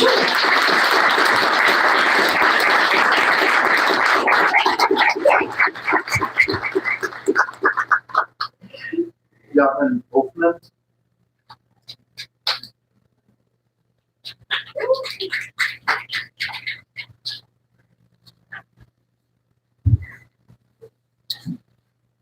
Good evening. My name is Yaman Othman. I'm a first-generation Palestinian born here. I'm a social worker who gives back to the community. I'm a son, I'm a brother, and I'm absolutely worth being thought about as a person when it comes to what we allow our tax money to be used for, what we allow the standard to be for those that you claim protect us. That is why I'm here. Hearing that the police chief has not only been in Israel, but trained in it, an apartheid state guilty of illegal military occupation and genocide determined by the ICJ, Amnesty International, Doctors Without Borders, and hundreds of renowned world organizations. It is truly mind-boggling for me to wrap my head around. I find it absolutely absurd that the very people who have beat, thrown in jail on no charges, and tried to kill my family are training the people protecting me. You guys don't think of Palestinians when you move forward, and that's how we are genocided. You didn't think of us for over 80 years in anything. The internet forced you to see us. Now you have seen the consequences of what happens when we are left out of the equation. When you brush off my words, you are not just ignoring me. You are choosing to erase us as well as the violence we have endured for generations. So I'm telling you now, as a Palestinian and as a human with morals, for once think of us. Do not deny us our colonized trauma, because no one on this commission truly understands the word military occupation. And if you did, you would have seen what was wrong with us all along. You would have seen the checkpoints, the subjugation, the interrogations, the discrimination. You would have seen that I am not afforded the luxury of having and being able to see my own family. You would have seen the group of 10 Israeli soldiers almost beat my dad to death for nothing more than being Palestinian. You would have seen how my mother was jailed at the age of 12 for no charges. You would have seen how just this harvest season, the illegal settlers under the protection of the IDF stole our entire family's olive harvest at gunpoint. I can go on, but the troubling reality is that no one should have this many traumatic stories about atrocities happening to them and their family for so long, just to be ignored by the world. And I am not alone with these stories. It is guaranteed that every single Palestinian, every single one with family in Gaza or West Bank has these stories. The one thing I hear from people much like you on the commission is, well, what can I do? What effect do I have on what's going on so far away? So here is your chance. I am pointing it out to you. Today, I'm coming to you as a fellow human being and saying, for once, think of our experiences equal to yours. Think of the Palestinian experience. Stop eroding our trust and ask yourself, would you really be okay with the people that have been continuously trying to erase and wipe your family off the earth for generations, training those that take an oath to serve and protect you? Good day.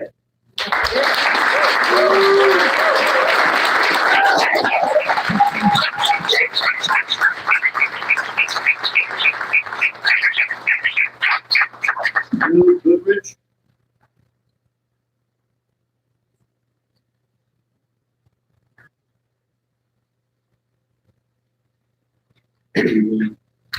There's not much more that I can say that has already been said about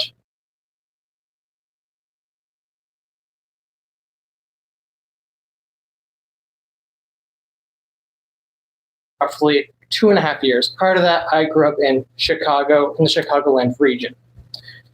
My mom told me many horror stories about ICE.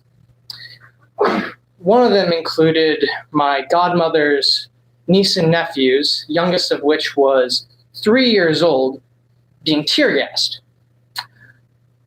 3 years old and tear gas should not be in the same sentence at all. I don't care if it's not you. I don't care that. I can't speak English. I don't care that it's utopian to say something like that. It just shouldn't happen.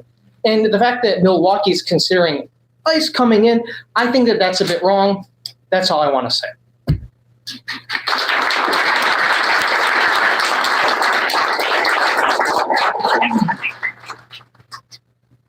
Julissa Vasquez?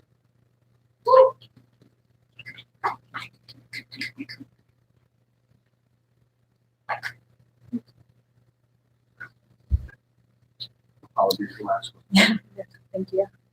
Good afternoon, Commissioners. My name is Julissa Velasquez. I'm a resident here in Milwaukee, and I'm also a member of the Milwaukee Alliance Against Racist and Political Repression. I'm here to voice my support for stricter policy limiting police chases in our city. We've seen the number of police chases nearly triple since 2016, and has that made our roads any safer? Not that I've noticed. Right? We've seen it time and time again that you cannot fight reckless driving with even more reckless driving. The Milwaukee Police Department must take accountability for the lives lost in the past year. When SOP 660 was changed to allow MPD officers to chase whenever they feel like, they made the active decision to endanger the most vulnerable in our communities. MPD's own presentation told us that the average age of a person involved in a chase is 26 years old. If we know it's often youth or young adults involved in these chases, is it not clear that what we need is not more surveillance or stricter policing, but a focus on education and infrastructure? To my knowledge, driver's ed is not free or required for most students in Milwaukee. And our youth safety is being ignored before they even set foot in a driver's seat. We could also be investing in equitable traffic calming infrastructure that keeps both our drivers and pedestrians safe. I'm well aware that infrastructure and education costs money, a lot of money, but I'm sure Chief Norman's recent trip to Israel wasn't all that cheap either. Whether it was, paid directly by taxpayers' dollars, or we pay his salary. So it was our dollars regardless. If the Milwaukee Police Department is serious about community-based policing, then it's time for them to listen to us, the people in this room, the people in Milwaukee, and not foreign apartheid state police who know nothing about our city. We want actual change that will make our neighborhoods safer, not ineffective, racist, useless tactics and technology implemented in our cities without our consent. We demand clear limitations on police chases, not a policy that leaves discretion entirely up to an officer who could have just a bad day and feel like a chase, and real accountability if, or unfortunately when, a chase happens. Thank you.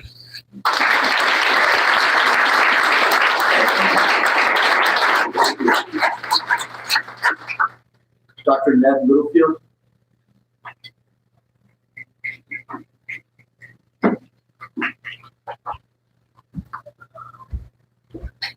Good evening, and thank you for the opportunity to provide public comment. My name is Dr. Ned Littlefield. I live in Milwaukee in the 6th Aldermanic District. I have a PhD in political science from the University of Wisconsin-Madison, and I am a visiting scholar at the University of Milwaukee Center for Latin American and Caribbean Studies. I study the process through which policing becomes more like soldiering and vice versa. This is a process that entails law enforcement agents training more in the use of force, using heavier weaponry, and being less subject to civilian justice. And in addition, so as part of that research, I have published multiple peer-reviewed articles. I have interviewed hundreds of people involved in the policing-civilian relationship with a focus on Brazil, Colombia, and Mexico. Before I obtained my PhD, I was under contract with the U.S. Department of State, was evaluating assistance that the federal government provided through these types of trainings and international exchanges to police in Costa Rica, Honduras, Guatemala, and El Salvador. And in light of all that experience, I would like to share several risks based on my research, the research of my colleagues in the field, and based on my professional experience. And I also wanted to raise some questions that the Fire and Police Commission might find pertinent.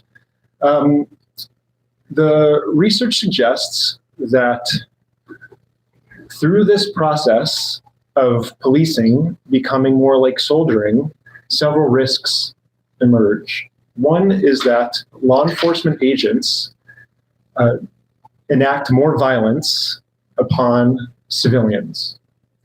Another is that oversight institutions, such as the Milwaukee Fire and Police Commission, become less able, and in some cases less willing, to hold law enforcement officers accountable for this violence.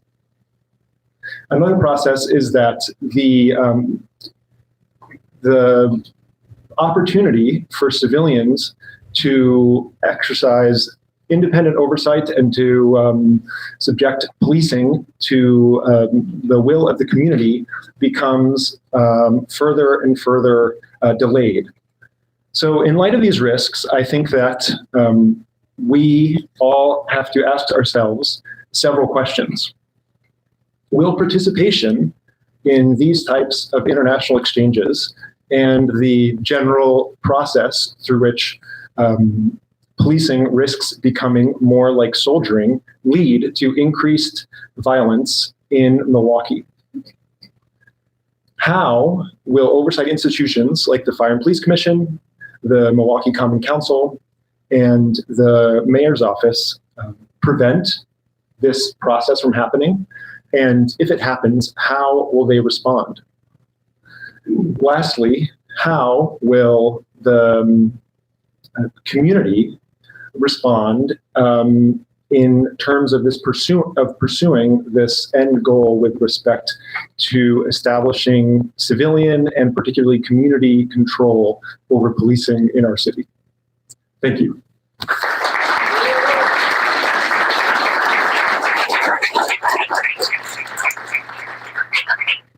Sabine Petrica.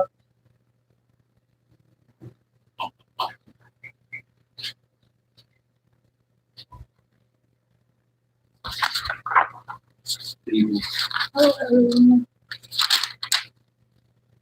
I'm here today because I was horrified to learn that Police Chief Norman trained with the JINSA program, seemingly aiming to bring Israel's violent genocidal practices back to Milwaukee.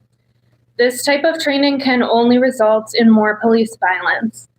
It sickens me that MPD claims to care about public safety while choosing the Israeli military as a role model. They are killing people every day.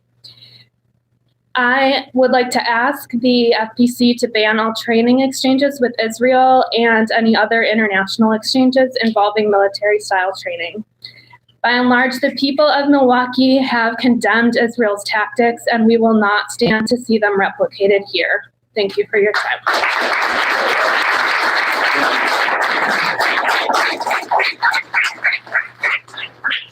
Stephanie Connors.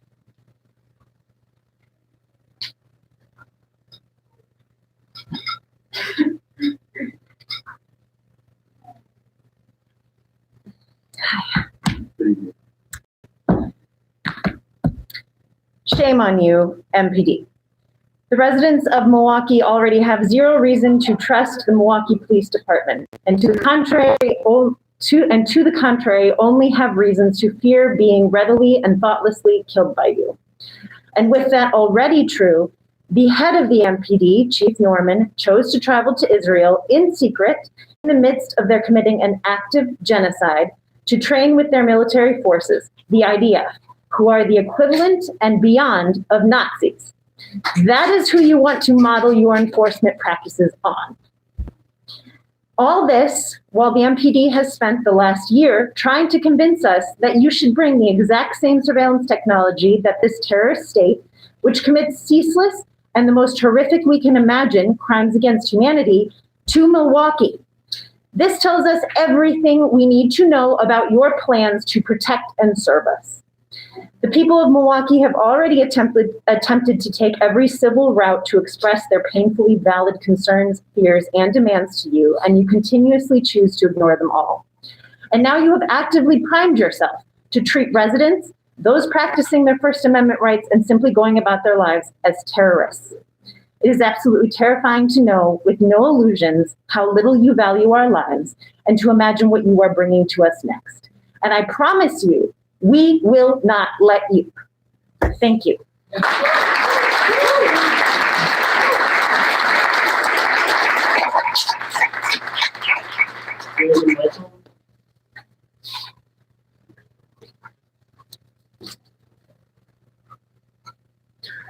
Good evening. My name is Galen Michael. I'm a member of Wisconsin Bail Out the People movement. I'd just like to use the time to kind of reaffirm what the others have said, especially Hiba, Khalid, Angela, Stephanie. I would encourage you to play back the tape, and I would love to see specific answers to the questions that Hiba presented to you earlier. I believe that it's your duty to have some kind of transparency to the community and to the city about what the police department and the chief of police is doing. I would also like to say that the use of AI surveillance and these other technologies are unacceptable. We know from studies that they reproduce and recreate the prejudices and biases already prevalent in our society. These are inherently racist technologies that disproportionately harm the Black and Brown community, but everyone, so I would, on behalf of We Bop 'Em and the community, I say that these technologies should be banned in our city. Additionally, the high-speed chase policy, high-speed chases should be banned by the Milwaukee Police Department. Again, statistically and through studies, we know that these are dangerous and ineffective policing tactics, and they have no place in our community. And finally, of course, traveling to apartheid Israel, the entity in occupied Palestine, to get training, or the only thing to be learned there is how to terrorize our community. And the idea that the police are going to enact any kinds of lessons or policies or techniques or procedures learned from the genocidal apartheid Israeli regime is abhorrent and makes me sick to my stomach. There should be a complete ban on any kind of training or traveling cooperation between the city of Milwaukee and Israel. And so I would strongly encourage you to really think carefully about what you've heard from the community today, what your responsibility to the community is, and what the effects of these policies will have, because they're not going to make the community safer. They're not going to improve relationships between the police force and the people. What we need is funding for jobs, for good jobs. We need access to good housing, clean parks, public spaces, libraries. I mean, these are the things that are going to make our community stronger, not more funding for police terror, not traveling to Israel to bring back their repressive techniques to our communities. So thank you for your time. Have a good night.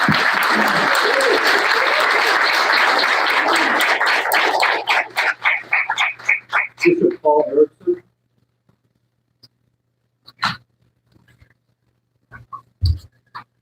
Good evening.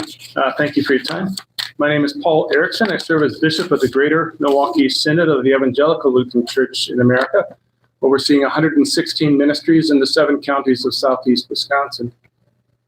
I, along with the congregations and leaders that I represent, have been observing the dramatic increase in immigration enforcement efforts in Illinois and now in Minnesota and Maine and who knows where else. We have serious questions about whether or not we will be prepared to respond when these efforts, not if, but when these efforts come to Milwaukee. While I recognize the right and duty of ICE and CBP agents to enforce the immigration laws of this country, as broken and messed up as that system is, what we are seeing is that these agents are too often operating outside the law and the Constitution, conducting warrantless searches and asking people to produce their citizenship papers simply because the agent believes they look or sound like an immigrant, and harassing and tear gassing those who are simply trying to observe and document their activities. So I have a few questions for this commission. First, are we ready? I don't think so. We've heard that there is not a plan, but I think we need a plan, a written plan for how the police will respond when this takes place here, similar to the plans drafted for when we hosted the Republican National Convention. Second, I believe this plan needs to recognize that the job of local law enforcement is not just crowd control or keeping the immigration agents safe. It's to protect the residents of Milwaukee. And finally, now, what we are telling our people as we are getting our own communities ready is that when they do observe immigration enforcement activities that are violate the laws and constitution of this land, they should call 911. That is what we are telling them. How will those calls be received?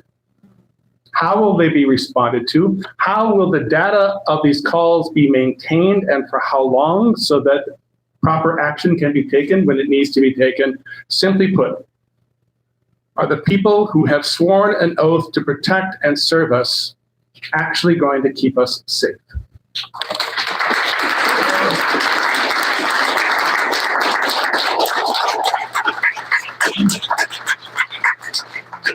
Brian Berdeen.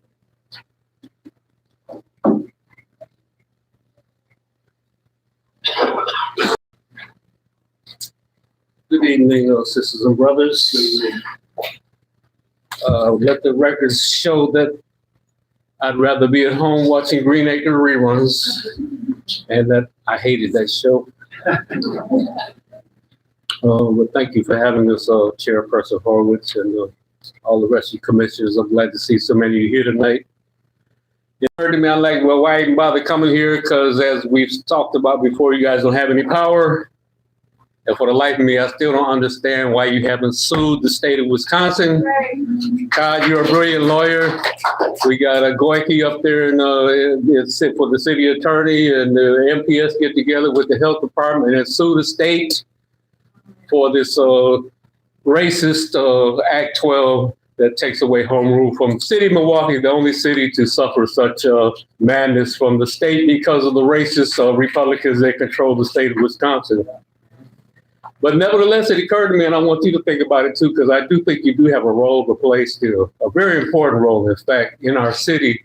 And if nothing else, is to help us engage with the Common Council, and perhaps even for you to bring your commission to the community along with the Common Council and hear from even more people that are outraged about a whole lot of stuff in our city. So I do want you to think about the role that you're going to play in the future. Specifically, I've talked about this for the past 2 years. In regards to these speed chases, when the critical incidents take place, I still think that the people who were the victims and the person that was caught chasing, that both of those families need to be able to see video of what really happened within 48 hours. Because frankly, we still don't trust the police in Milwaukee, Wisconsin. In regards to ICE, you should know that in Minneapolis, they are spraying the citizens of Minneapolis. It was hexachlorothane gas. It's worse than tear gas, and it causes carcinogenic chemicals in there that is worse than tear gas, and it's causing cancer in some cases, or it can cause cancer. In regards to Brother Chief Norman, I'm afraid now your name is going to join other politicians' names who are chanted down the streets saying that you can't hide, you side with genocide. So I think if nothing else, it was poor judgment, and perhaps at some point you'll have a chance to express that to our community. It was very poor judgment to do such a thing. As many police that have witnessed us marching in the streets calling for a free Palestine, you would think that you would have known a whole lot of us are opposed to the genocide taking place in Palestine. And so you'll definitely see from us and hear from us again. And I think also, Chief, you'll be able to explain if ICE does come in here in mass that we're not the enemy. So don't beat up on me. Don't spray me with no gas. You know where to find me. I stay on Palmer Street. You can just come get me. You can come and arrest me. You ain't got to beat me up. You ain't got to tear gas me. Just arrest me for standing up for justice or freedom. But lastly, again, I really want to encourage the commission here. We're really interested in knowing what has been your relationship with the Common Council. What can you do more to make sure that the Common Council, becomes more effective in terms of helping set policy? And Chief, I'm counting on you to come up with a policy that makes sense in regards to police chases.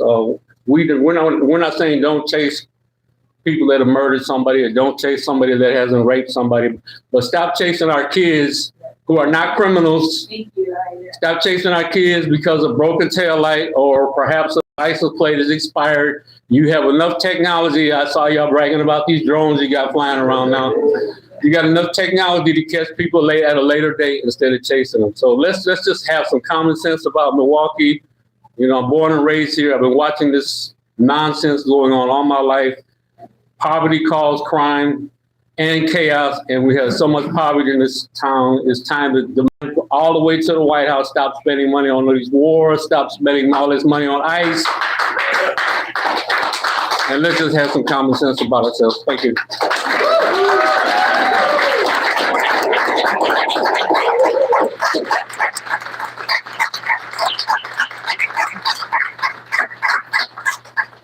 Timothy Case.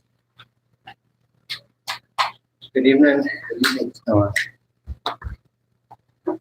I've been here, grew up my whole life here in Milwaukee for 40 years. My mom worked at First District. And I really wanted to talk about ICE, but I did want to briefly touch upon our past joint MPD IOF training that has helped advance the troubling militarization of Milwaukee's police force, which has led to negative impact on our community. I'm old enough to remember plainclothes officers who used to come by while we're riding bikes, pass out baseball cards and joke around with us, right? But now our kids grow up fearing cops. They're scared of them. I used to play outside with my toy pellet gun in the front yard, and my son, when he was little, who's mixed, I wouldn't let him play with that pellet gun out front because I was afraid he'd be the next Tamir Rice. So I've seen this troubling transition where our officers have come from, they've combated them, right? They've come from Mayberry to Fallujah, and it's a sad thing to see. So, I don't think more militarization is the problem. It's going to be, the solution here. In regards to Milwaukee's role with future ICE operations, as public servants sworn to uphold the Constitution, I'd like to know, what is MPD's plan when masked federal militiamen pour into Milwaukee by the thousands to violently terrorize our community, as we've seen happen across the country. We want Milwaukee County to send a clear message that we will not tolerate immigration and customs enforcement employees to violently beat, pepper spray, racially profile, kidnap, murder our community members, including those who are protesting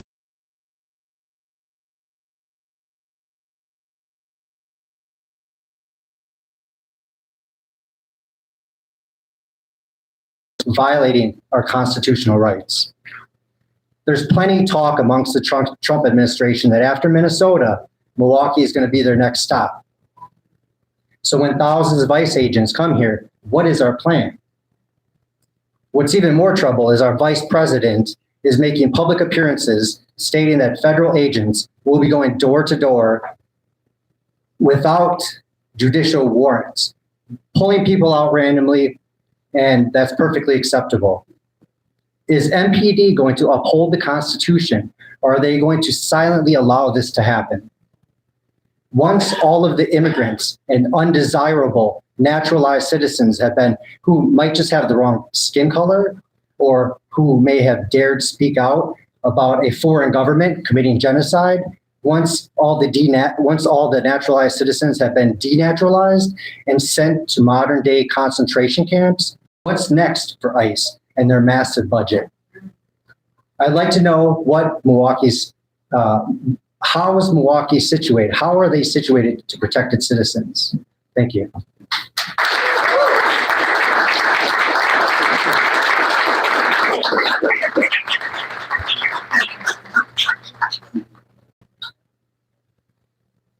Gavin, sorry, this is a little difficult for me. Bather? Thank you. Good evening. Good evening. I thank you for your time and I thank you for this opportunity. I take no joy in saying this, but as our federal government's definition of terrorism comes to include free speech and political dissent, none of us are an exception to brutality. For more than 2 years, we have witnessed horrors that are, I believe, representative of a defect in the human ego, namely the desire to crush another under our boot with a false sense of righteousness and unfettered power. Zionism, Nazism, white supremacy, the impulses that currently inform ICE tactics, they are all symptomatic of our species' ugliest impulses, impulses that must be repudiated in no uncertain terms. But because this phenomenon is utterly human, it can take root anywhere. And I, like many individuals in this room, felt no choice but to witness hundreds of thousands of state-sanctioned murders with the damning suspicion that this moral and spiritual stain may never be expunged. This may be true, but we now have the opportunity to cut this brutality and turpitude off at the pass. I detest the very notion of IDF methodology is entering the city, my home. In fact, the phrase "over my dead body" comes to mind, but I fear that that possibility is all too real, as should we all, as these practices are to continue. Thank you.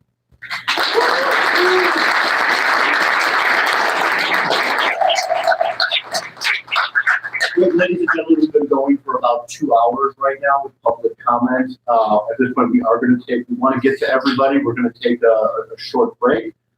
Madam Chair, 5 minutes or 10? I'd say let's keep it to 5. Okay. We have a lot to do. All right.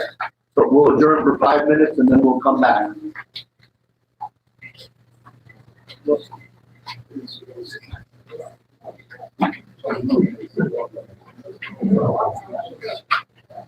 Money.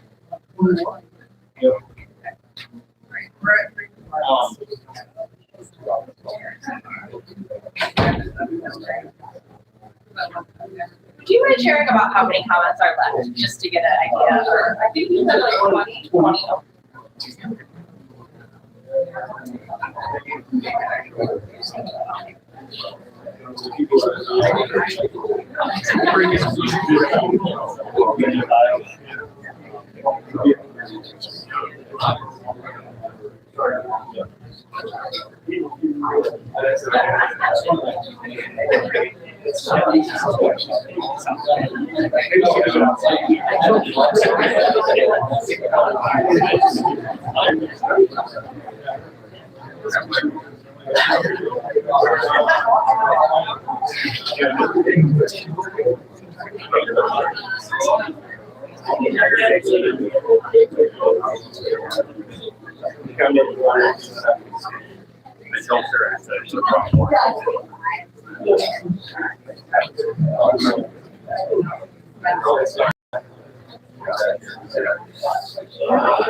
Don't leave, please.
She just ran the business.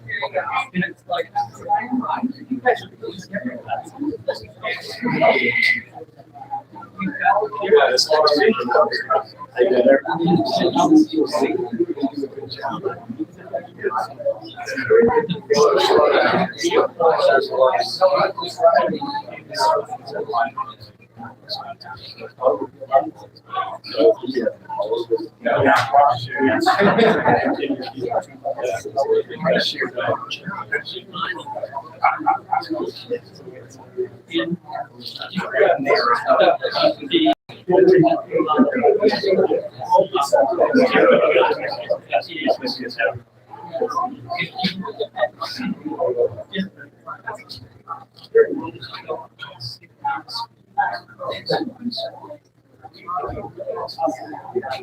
Yes.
It'll be up to you as well.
We got it, yes, yes, okay, sorry about that.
Listen, I was rocking my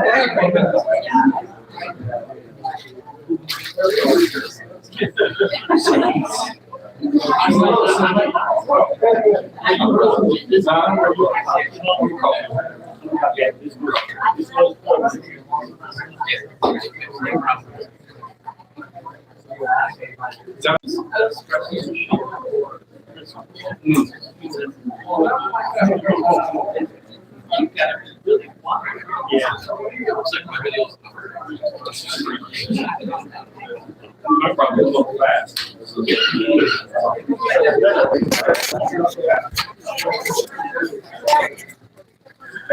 You guys will have to let me know if the audio dies.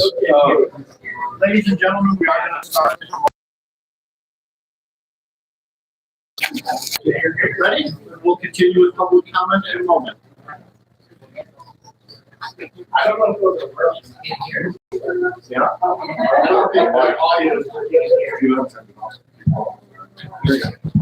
Yeah. Maybe you hear us. Can you hear it now? Yeah. Well, I can speak louder. Okay. Is it too late? Okay.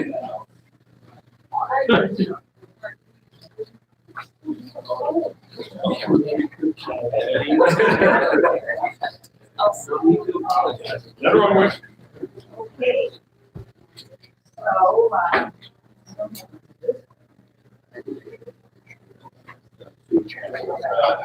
Okay, everyone, we will continue with the public comment portion of the meeting. Jimmy Stark.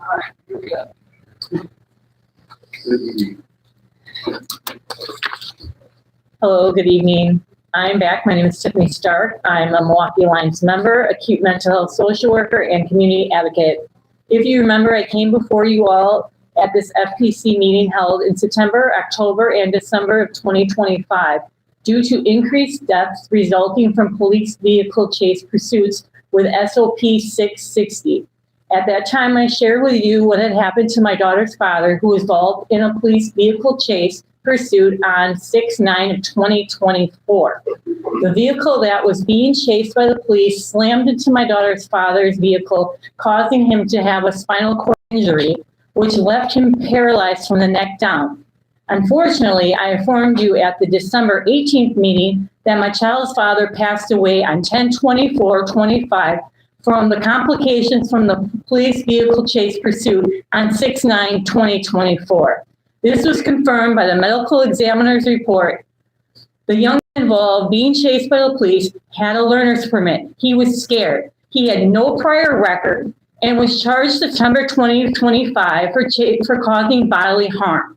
And now further charges have been issued of second-degree reckless homicide. But I ask, where is the police accountability? I have testified several times in front of this commission that fewer than half of these pursuits have resulted in any arrests. 6 out of 9 community members were innocent victims that died last year just by being in the wrong place at the wrong time. This does not include those that have been severely injured. I have shared my concerns. If more people are being killed than arrested, why are we doing this? Combating reckless driving with more reckless driving isn't working and makes no sense as there are safe alternatives. At the last FPC meeting I attended, NYU gave a report on police vehicle chase pursuits and basically shared the same information that these chases are harmful and not recommended they continue. But with alternative options such as Star Chase, OnStar, automated license plate readers, tire deflation devices, and intelligent speed assist. Also, we learned that the Milwaukee is the city that is police chase crazy compared to other cities. However, at the reckless driving panel discussion on November 4th, per Chief Norman, those alternatives are with a big price tag, but we'll continue to research it. I guess he was too busy training in Israel to be further looking into this. Also,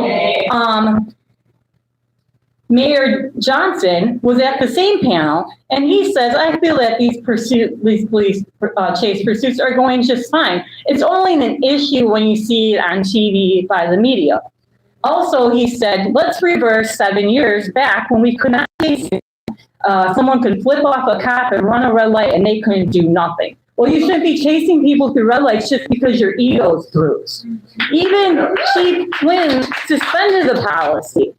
I was very excited to hear the report from NYU and very thankful for the FPC for inviting them. But I was very disappointed that no one here from the bodies that impact decisions such as the mayor, the city, Milwaukee Common Council, which I don't see any of them here, and very frustrated with the channels of communication, or should I say the lack thereof, between FPC, the mayor, the police chief, and the city Milwaukee Common Council. This is very important information and should be heard prior to making policy decision changes to SP 660. What we currently know about policy 660.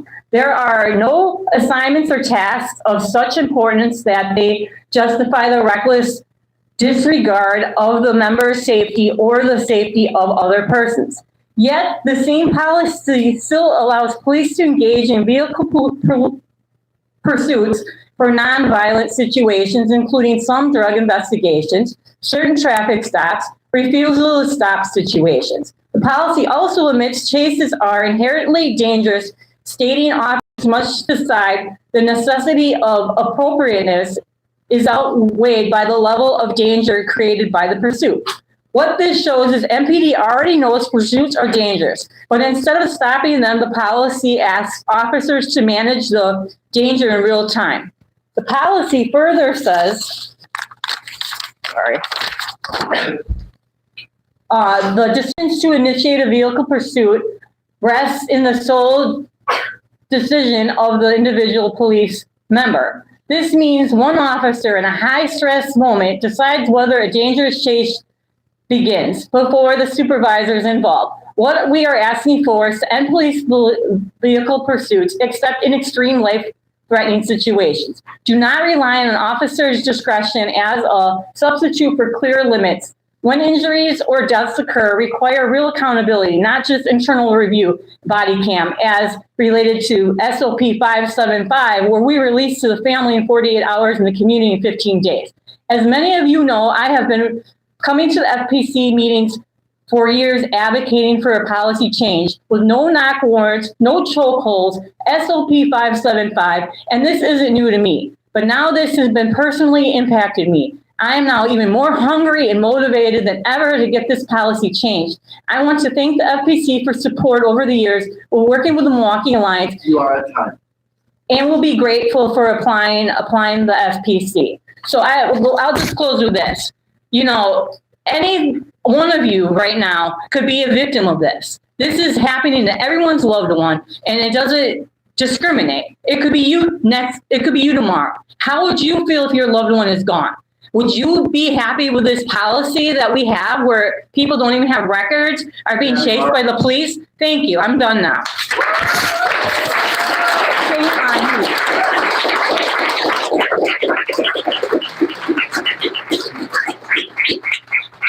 Before we continue with public comment, I do want to just let members of the public who are here today know that with respect to the rest of the agenda, we will be holding item 17, which is FPC 212368, till the next meeting. That is a communication from MPD relating to recent changes to MPD standard operating procedures or instructions. I do want to clarify, we will still hear item 16, which deals with the vehicle pursuit policy, but we will hold the subsequent file till the next meeting, along with item 18, FPC 212369, communication relating to community and problem-oriented policing. Due to the late hour, we're going to hold that till the next meeting. And we will now continue with public comment. Ellen Big.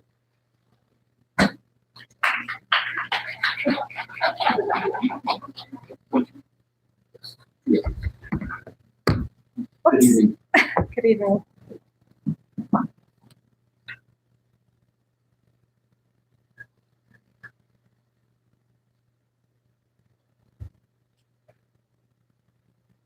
Okay, you hear me okay? Yes.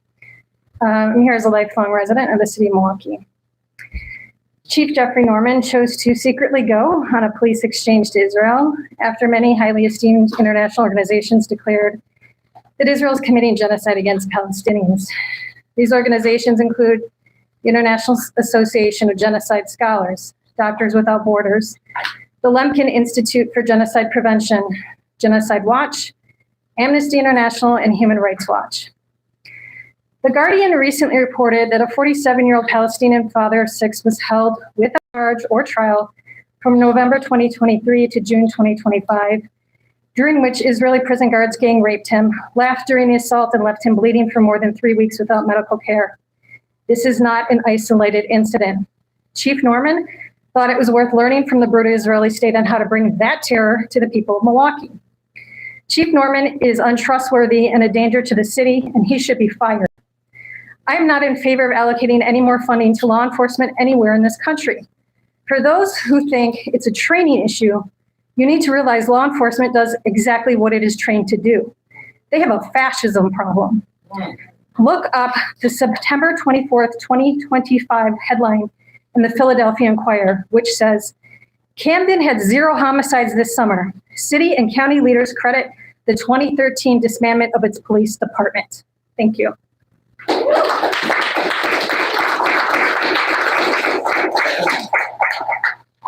Huda Assad.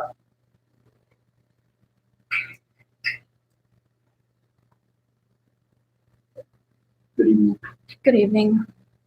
Hello, I'm here as a Palestinian American. We do not want the same tactics and technologies Israel uses to oppose and torture the Palestinians abroad brought into our communities here in Milwaukee.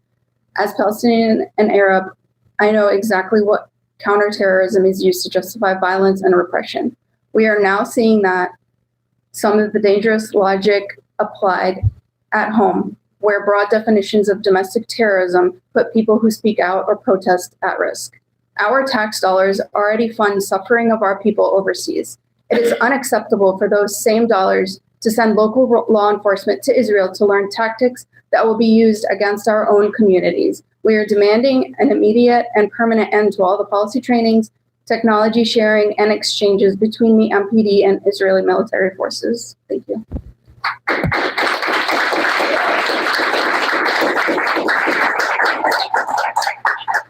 Emma McDowell.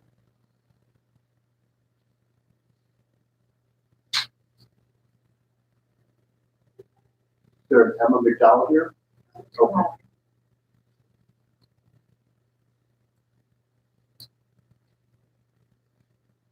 Good evening. Good evening. Thank you for your time and for having me, and also a thank you to everybody else who showed up here tonight. I come to you as a lifelong resident of Milwaukee, and I love my hometown so much, which is why I'm so upset. I'm here to express my immense disappointment and outrage regarding MPD Chief Jeffrey Norman's trip to Israel last year to participate in counter-terrorist training. First, I don't believe that Milwaukee should be taking notes from Zionist law enforcement as they are actively committing genocide against Palestinians. This should not be the example that we are learning from. And I'm greatly alarmed that the MPD is. We can choose better role models. Furthermore, this information was not shared with the public because the MPD knew that we would be infuriated. This is dishonesty wears down the little trust that I had in the MPD. Additionally, I strongly oppose their use of intelligence collection technology and surveillance technology as a means of counterterrorism. The tech has been used to target and kill Palestinians for decades and now will be used on the Milwaukeeans, my community, my neighbors, and my loved ones. At our most active points, we are protesters, peaceful, filled with heart, sadness, and outrage, and a want to change. But now opposition to a corrupt system makes us a target. We do not deserve to die for our opinions, but the tactics that the MPD learns from Israel and utilizes will kill us. We have already been seeing the torture and death of innocent people at the hands of ICE, and I do not want the MPD to contribute to this horrific violence, either independently or in cooperation with ICE. It is the police's job to hold them to the law. To reiterate, I am against the MPD acquiring more police surveillance technology and creating a surveillance state and gaining any more counter-terrorist tactics from Israel. I'm calling for Chief Norman to be held accountable for his participation in these trainings and utilizing this technology. I want the MPD to be completely transparent moving forward with their tactics and their plans, and that the public receive more information, all of the information regarding counterterrorism training, and that further training exchanges with Israel are completely banned. I will close my statement by saying that I have been having nightmares as of recently, as just last night, about the horrors I would endure in the face of ICE and the MPD. It is the job of the MPD to make me feel safe at night, and I am terrified. Still, I am very privileged to say that the content of my night terrors are already a reality of others, and I have not yet experienced them. Don't let it happen to me or to anybody else. Thank you for your time, and do the right thing. Milwaukee is watching. Thank you.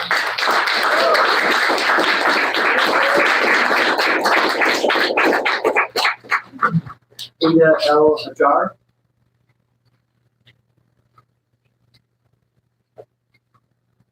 Good evening. Good evening.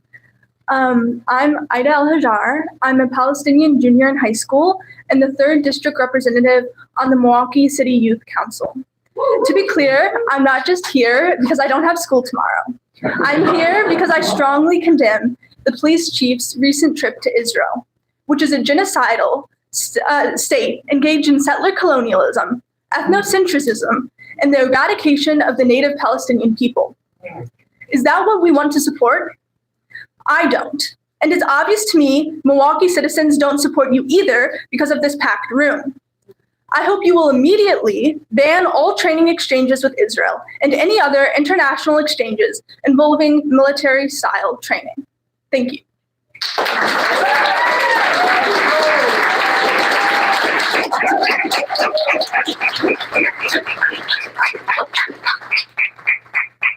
Caleb Bond.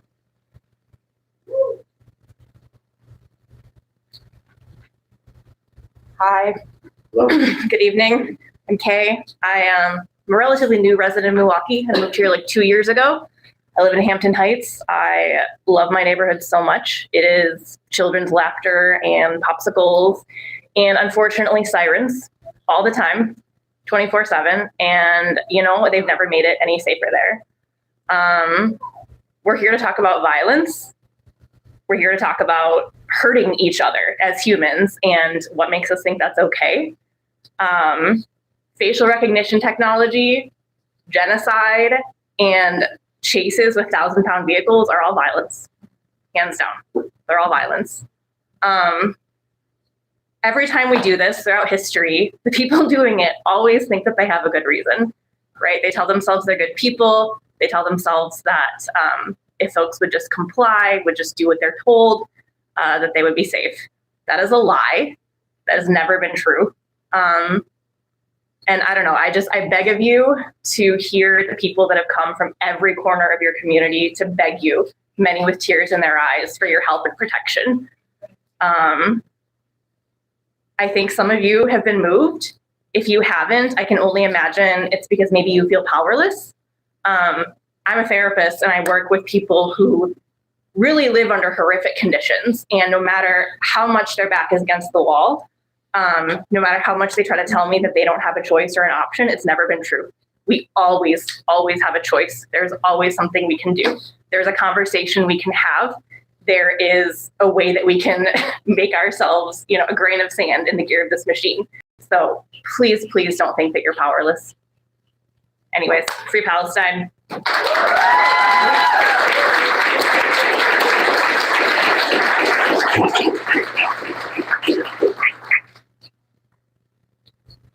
Wissam Assad.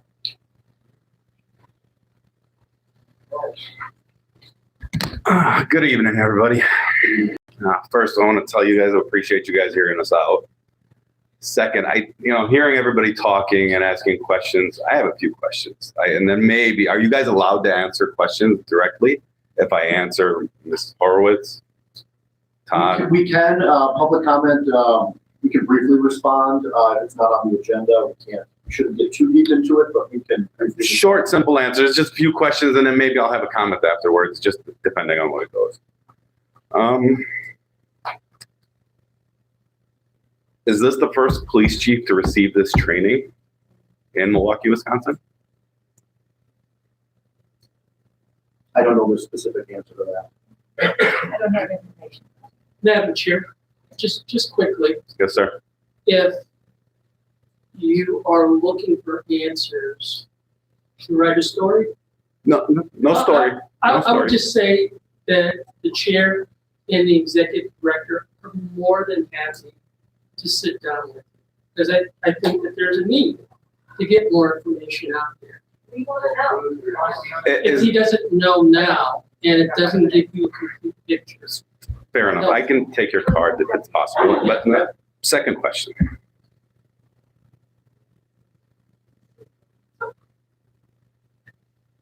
If the police do not have to answer to this oversight committee, who do they answer to?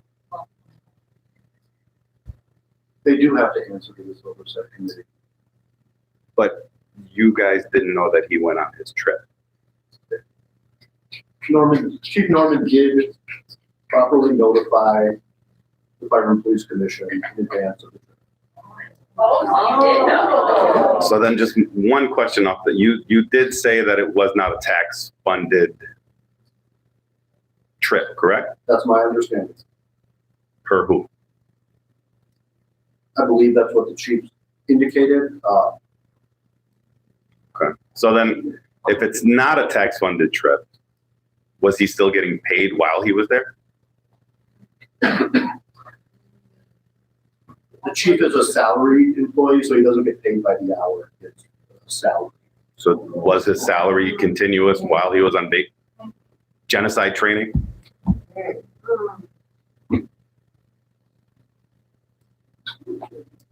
There's no break in his salary. Okay, thank you. I appreciate that. And I believe I have one more.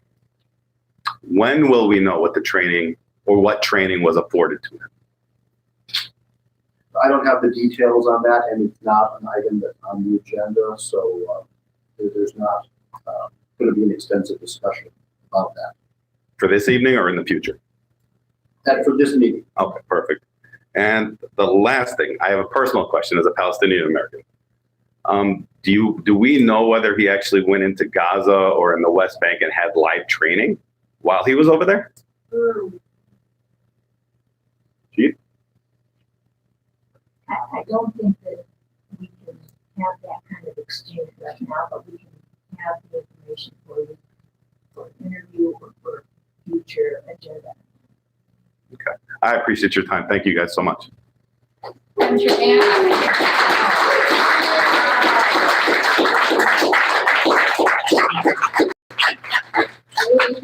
Clarifying question.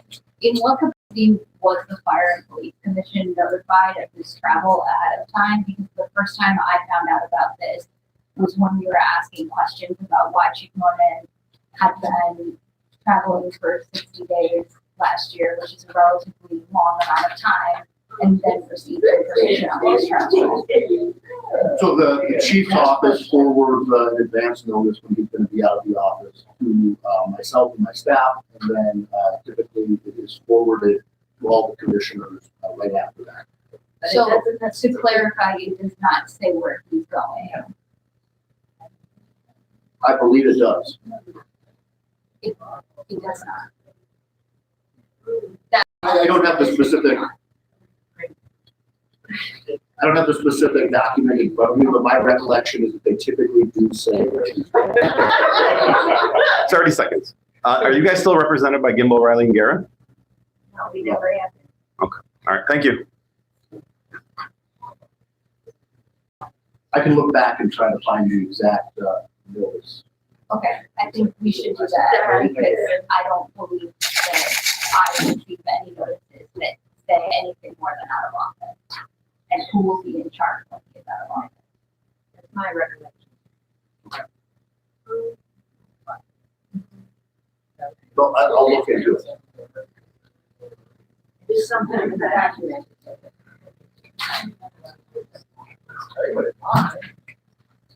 Ben Turk.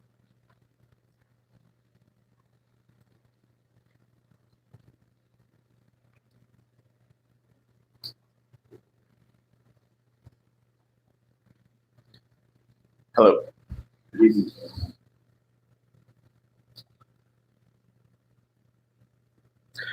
I object to Chief Norman and MPD's support of the genocidal apartheid regime in Israel.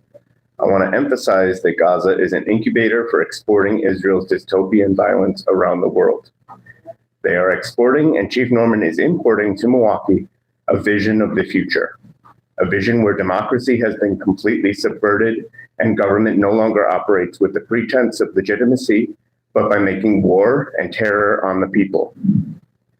That vision of the future is shared by the current US presidential administration. Their vision of the future involves replacing the status quo with a neo-monarchy, a system ruled by a CEO king as described by Curtis Yarvin in his plan, which he calls the Butterfly Revolution. The regime is pursuing that plan with deployments of ICE and the National Guard, as well as the pursuit of facial recognition technology. These are not necessary responses to current events and developments.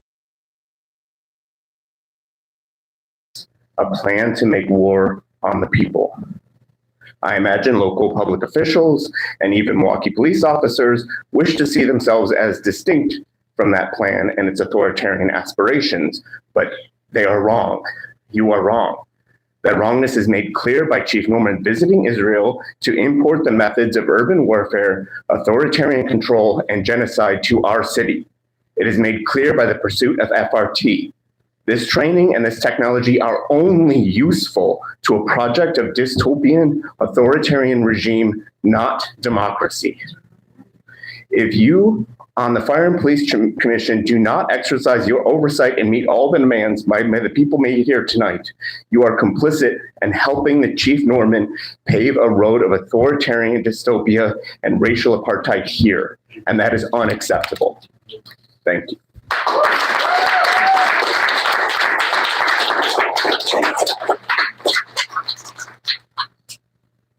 And just to follow up on the last point, I did locate the letter, and it does indicate the destination.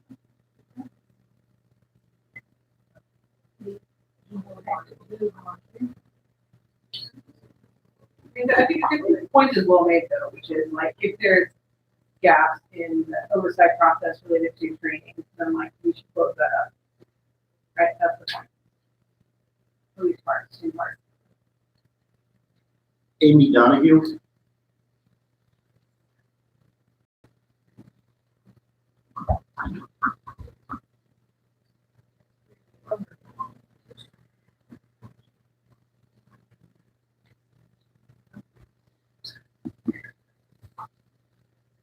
I'm here as a resident of Milwaukee, a non-binary trans person. I live in River West, and nearly every night I hear District 5 sirens from my bed and don't feel safer. I'm adding my voice to all the others you're hearing tonight and to those who want to speak but are unable to. And I hope at this point that the FPC knows exactly the demands to question Chief Norman on his training in an apartheid state, how it was funded, and what he learned from a colonizing occupational force, because we need to know exactly what will be used against us. To recommend that the Common Council ban on any future training and training exchanges with occupying military forces, and to listen to us on ending high-speed chases and the use of facial recognition technology.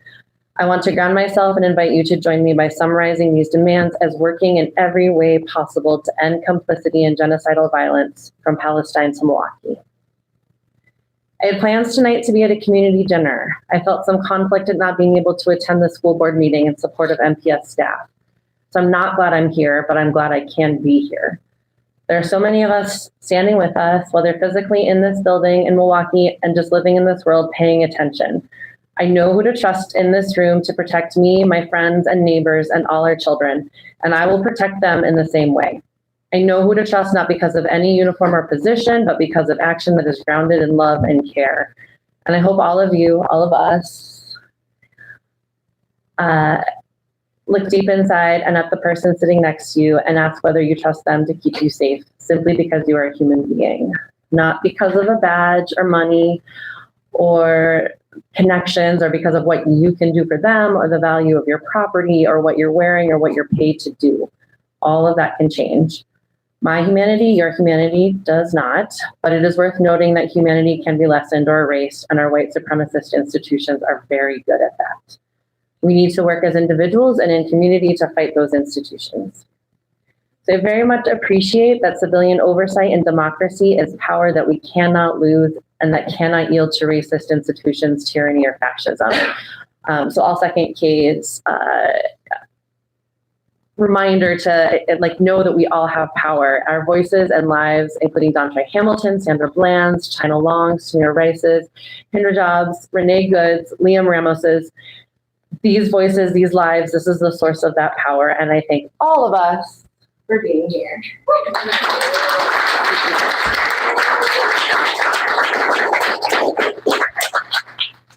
Rihanna Henderson.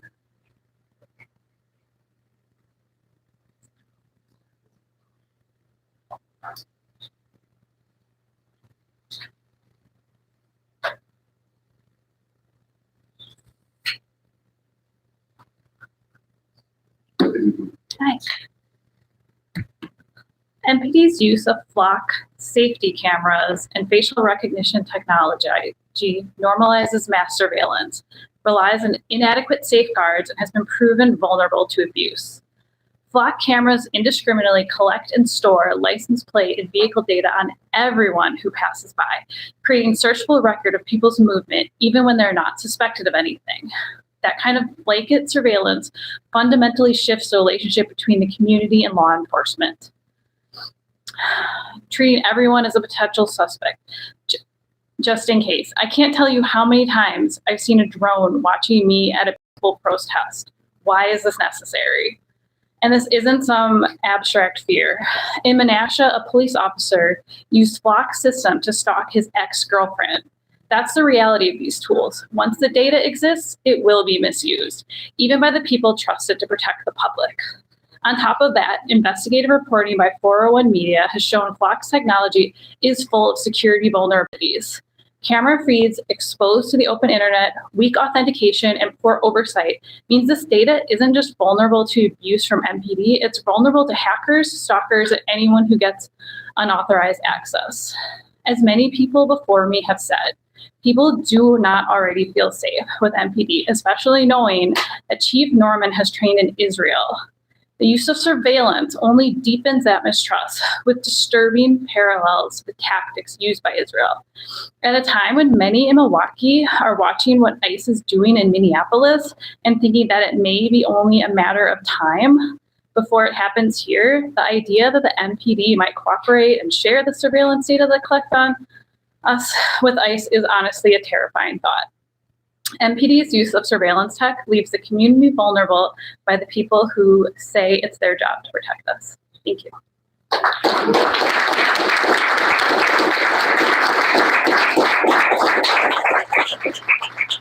Corey Thomasek.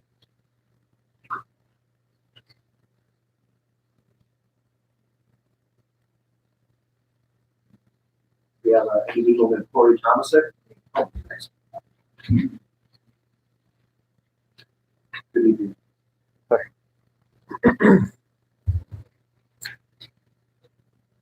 It's concerning to learn that Chief Norman took part in an Israel training exchange program. This is nothing new. There's evidence of police involvement in using Israeli tactics dating back to at least 2011 from a quick search, in which police training documents mention IOF, Gaza, and terrorism. It's disturbing that police have been looking to Israel for tactics and training for a while. It's even more disturbing that these programs exist today and that MPD is involved in these programs when Israel uses the tactics that they teach while openly committing a genocide. These tactics are surely inhumane and militaristic, and I don't understand what they have to do with MPD or the city of Milwaukee. This is just continued militarization of the police, which is dangerous and does not keep us safe. This coincides with police pushing for the use of drones, more surveillance technology, and the implementation of FRT, which is also part of Israeli tactics. All of this on top of calls for pro-Palestinian protesters to be labeled as domestic terrorists makes me concerned. These tactics and technologies are used to oppress, not to police. It makes me fear for my safety, the safety of my friends and my family. People that are civil and want to exercise their rights, much like the people in this room, bringing up their concerns and pushing for change and accountability. I want to end this by stating I'm calling for a ban on all training and technology exchanges between the MPD and Israel. I'm calling for surveillance technologies like Flock to be removed and banned from the city. I'm calling for a ban on the implementation of FRT. I'm calling for more transparency from the MPD. Thank you.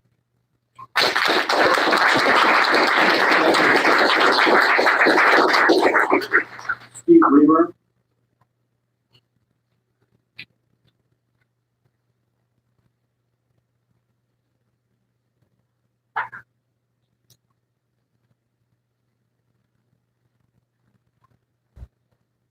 Good evening.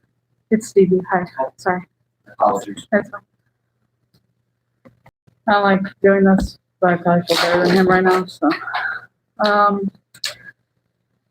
I have a little thing I wrote, and then I have some questions. There have only been a lot of great points that have been raised about the deadly and concerning specifics of surveillance technology and its ties to Israel, including Norman's trip to occupied Palestine to participate in counterterrorism training. To reiterate, we should not be using an apartheid state that is committing a genocide as an example on how to lead, and by that, the MPD means control our communities. To do so is not only disturbing, but it's plainly disrespectful to our Palestinian constituents to ignore their lived experiences and valid concerns on the militaristic tactics, like the usage of surveillance technology and exchange programs with Israel. The MPD should not be partaking in these exchange programs, full stop, and I'm shocked that y'all knew about it, but we'll get to it. To do so is to collaborate with the genocidal state, and any actions that seek to legitimize the state of Israel is an act of complicity. Using Israel as an example while they've been committing some of the most horrific war crimes documented in modern history should be a line that cannot be crossed, no matter how you try and justify it. It's an absolute shame. The common denominator that I always hear in these meetings and that I'm seeing is that this all leads back to Act 12. And I mean, what is the point of common council meetings and mulling over potential recommendations if the council is not exercising the little power it supposedly has? What is the motivation to continue to vote for common council members or support the FPC members who seem sympathetic to community concern if they refuse to push back on the MPD or exercise any real power and oversight that they may have? The community shows up and wants answers, and every time is peppered with praise for Norman and sits through these bogus presentations where with false claims by the MPD and companies like Flock touting about public safety. The community has been extremely vocal about opposing FRT and surveillance for months now, and now a Wisconsin officer is on trial for using Flock cameras to stalk an ex-girlfriend. Meanwhile, Norman is training in fucking Israel amidst a genocide. Y'all, what? Like, I can't even vocalize this. It's crazy to me.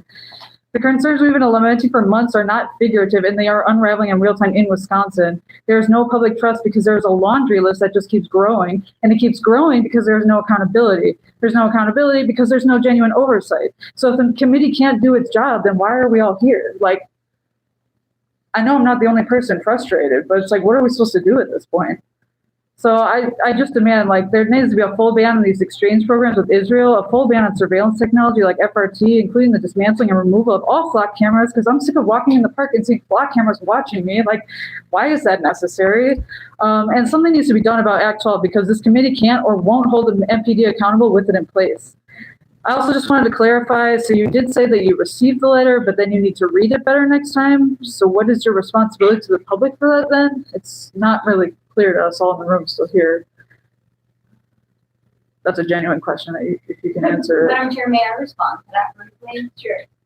I can't speak for the entire commission, but I certainly want to apologize because it seems like we had this information a month before it came out via the sort of total travel document. And so I do want to note that the information is not provided to us ahead of time in the capacity that we could stop anything, since this is an out-of-office notice for 12/1 that we would have received when Chief Norman was already traveling. So I want to both apologize and point out, I think, a critical failure in the oversight capacity that we have here if we're not able to review travel ahead of time, in particular, travel to a genocidal state that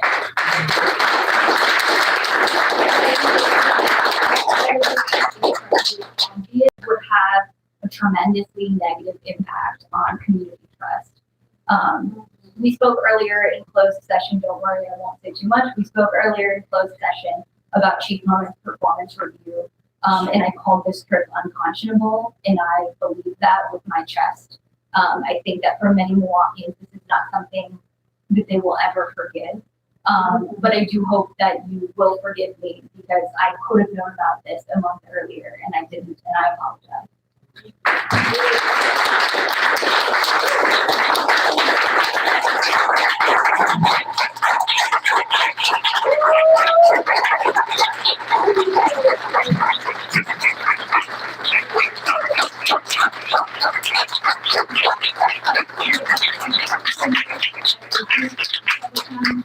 No, I appreciate that, but it sounds like you didn't even know until just now. So I'm kind of like, okay, what about the rest of y'all? And like, what about your responsibility to the public and holding them accountable?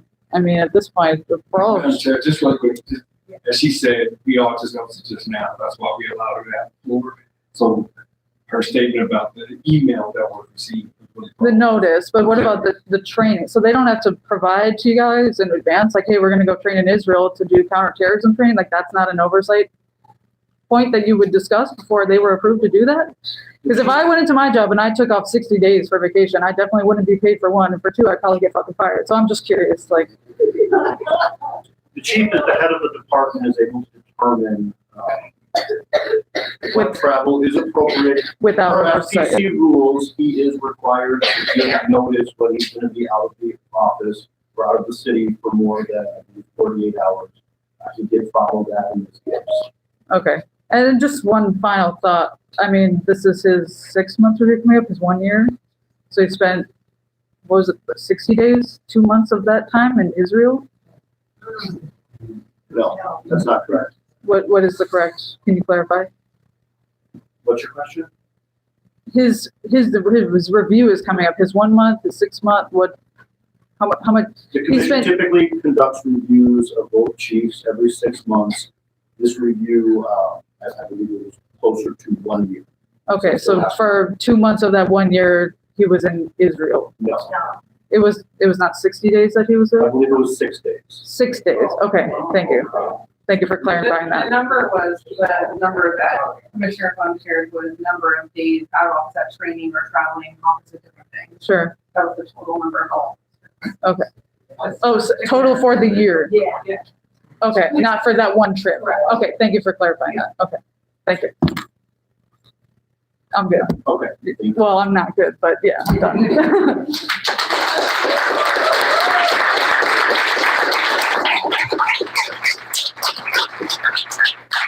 Nadia Groves. I'm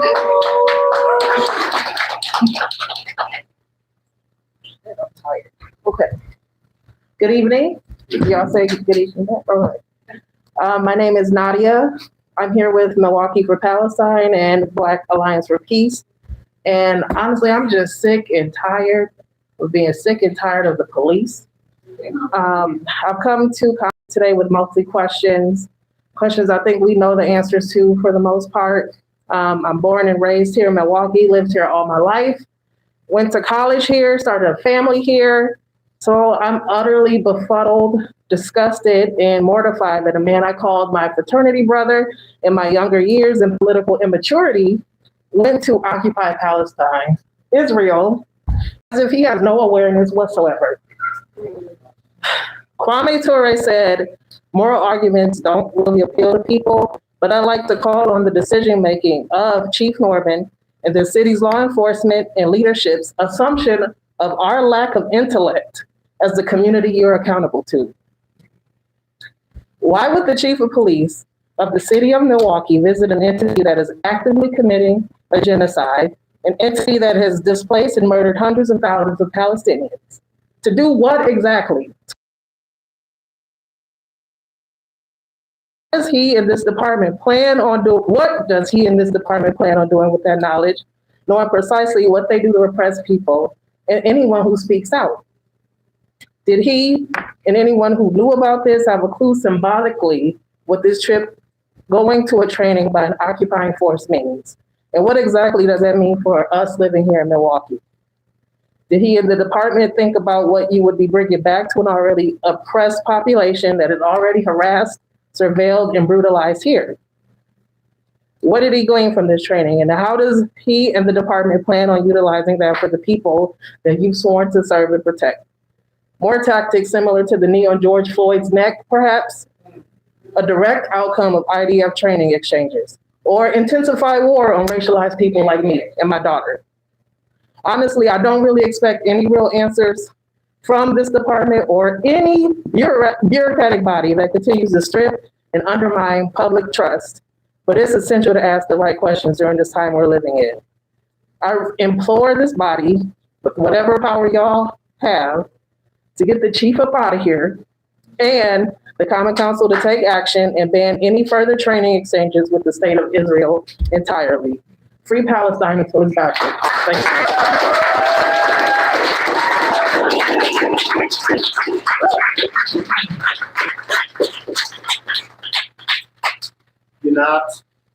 I'm not sure I'm reading this right. Pila believe it's PILA. PIVA, perhaps? Or not, just the first name? Table that one for a moment. Michelle Hilbert.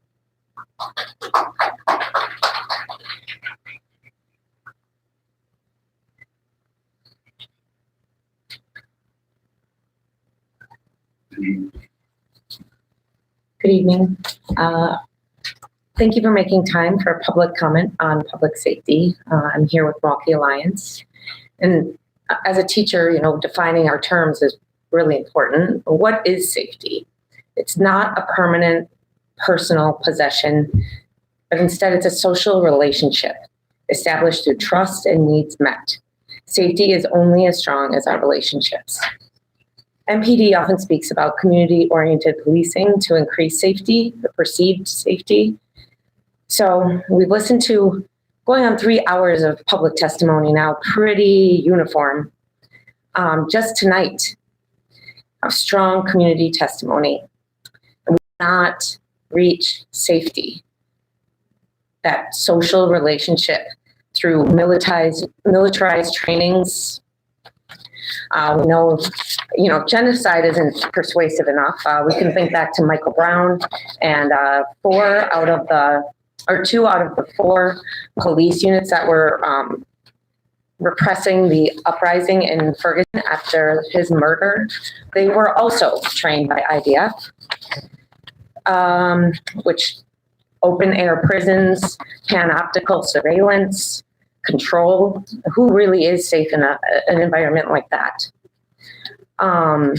What does not keep us safe is those vehicle pursuits, which MPD's own policy acknowledges are dangerous.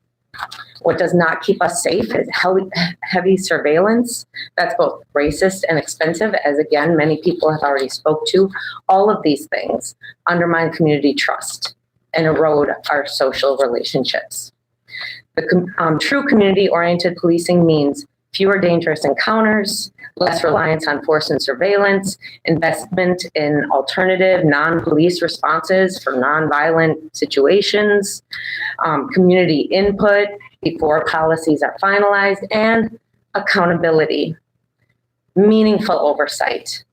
So we're asking for de-escalation as a priority, not just a talking point, funding those alternatives to police response, and policy shaped by the community demands, which again, you have a plethora. Dean Spade writes, he's an author, says that we are what we practice, and we're always practicing. Everything we're doing, we're practicing. And if we really believe that public safety should protect lives first, got to put those ideas into action. Thank you.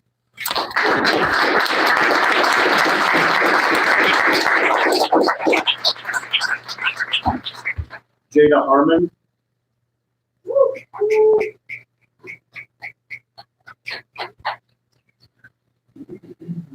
Good evening. Good evening.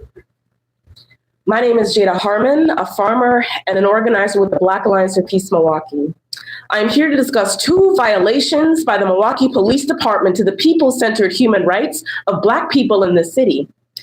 I am referencing the deadly exchange of training by Chief Norman in Israel and the deadly exchange of over $700,000 worth of weapons of war from the Department of War to the Milwaukee Police Department through the LESO or 1033 program.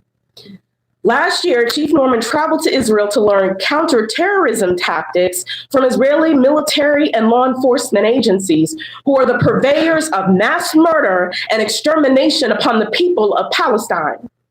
From trading strategies of mass surveillance to racial profiling, these deadly exchanges have only one goal: how to more effectively strip Palestinians and the Black, brown, and oppressed peoples of the United States of their right to their own humanity.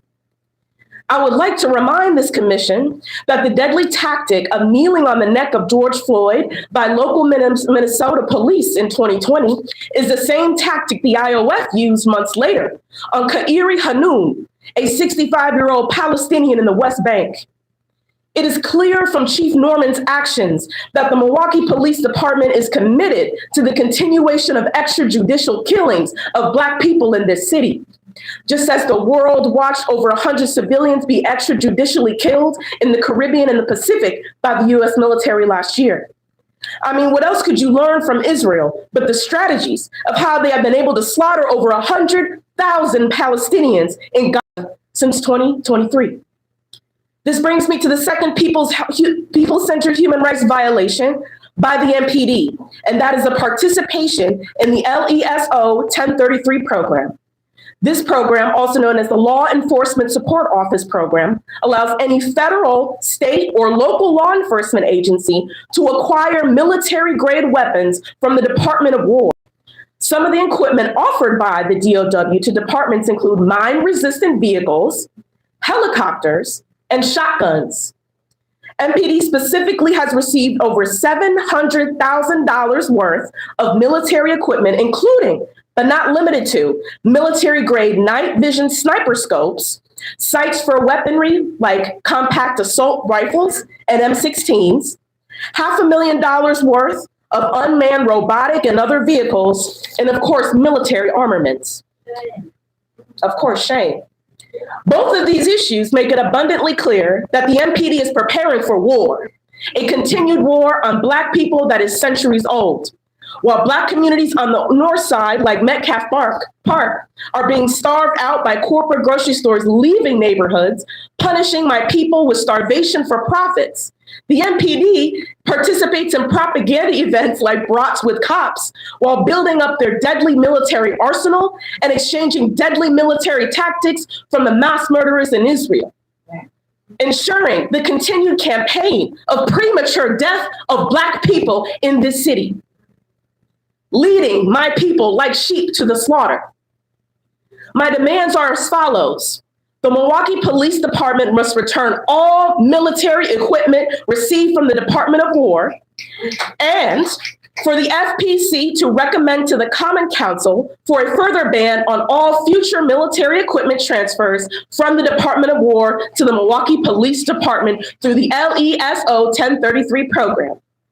Lastly, we demand answers from Chief Norman on his training and also a ban on any future deadly exchange of trainings with Israel.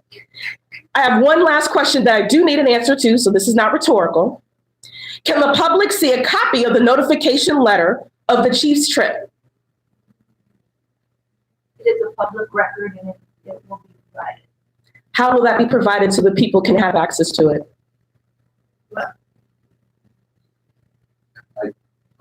I'll connect with you and I'm happy to provide it. Okay, well, I want to just make sure we can get an answer now. Can you give me contact information or something like that so I can be able to get that? Information, if you give me your respond by email, I can send it.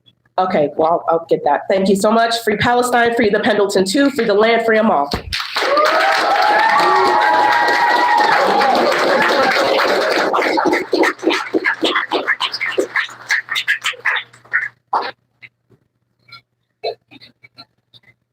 All right, I'm going back to Yanat Piva or Pila.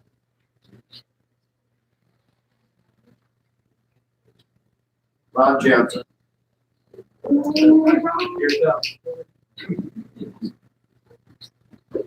Good evening. One thing I want to get out of the way real quick, please add an agenda item to the next meeting with a detailed report on what training Norman received. I take no pleasure in coming here tonight to say, I told you so. Hundreds of residents have come here over the last year, begging this body and the city government to take action to stop the expansion of endless power, surveillance, and violence at the hands of MPD and Chief Norman. And what have we gotten? A giant middle finger from Chief Norman, the fascist. He told me personally and other community members that the massive response against the use of FRT, drones, and ALPRs didn't matter to him, and that he would continue to pursue their use. And then, in the middle of a fucking genocide, he went to go visit the Zionist entity of Israel, which has murdered 700,000 people or more, 2/3 of which are women and children, and gone on to bomb 6 different countries in 2025 alone.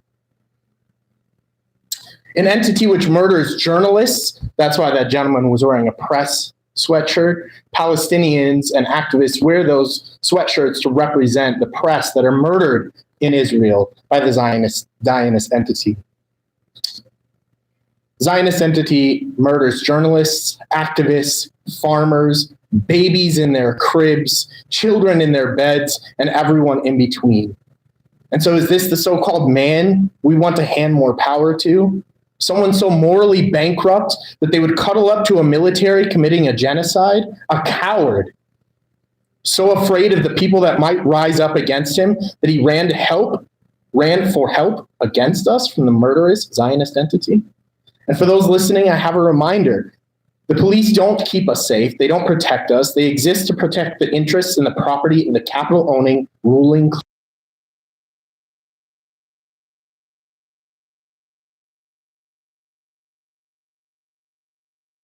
Apparently Chief Norman, the supreme ruler of the occupying force of MPD. I think it's clear that I'm filled with rage over the conditions in which the people of this city are forced to live under the boot of fascists like Chief Norman and Mayor Johnson, while we shovel our futures into their pockets in the form of our hard-earned tax dollars. I want to know what you all will do when those of us who are the most outspoken are harassed, surveilled, and eventually detained by this coward. Remember our faces. Remember everyone that you saw speak here tonight. Think of our families, our friends, and our children. Because when they come to kidnap us, they'll be left to fend for themselves. And will you lift a finger to ensure our freedom? I'm going to interrupt one moment. You have the right to come here to speak. You do not have the right to come here and just demean people. First Amendment. You do not have the right to do that. No, you do not. You can't believe what he says. It's the Constitution. I'm sorry, you do not. You do not have the right to do that. My feeling is that it is inappropriate to use swear words. It is inappropriate to use overly inflammatory rhetoric. But you do have the right to say your piece, and we will continue with that. Great, I appreciate it, thank you. I think the answer, as you just demonstrated, is that clearly no. No one in this committee will do anything to protect us from the fascists. So I want to close with this. Fuck you, Chief Norman. Yeah! You and your department are the terrorists. You and your department are the occupiers. Your participation in the genocide has stained your already bloodied hands, and there is nothing you can do to wash it away. That's right.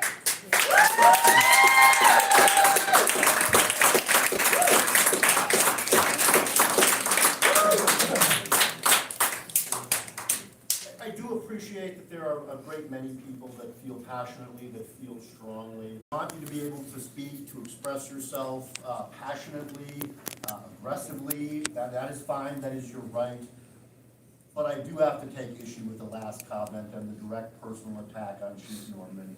That was out of line and inappropriate, and on behalf of the Fire and Police Commission, Chief Norman, I do apologize for that. No, You guys still have audio? no. Chief Norman has sat here and listened to all the comments. He's done so in a respectful manner. Sorry, the microphone went dead. That was appropriate, so I do have to say that. Students are more important than our lives. Rachel Stiles.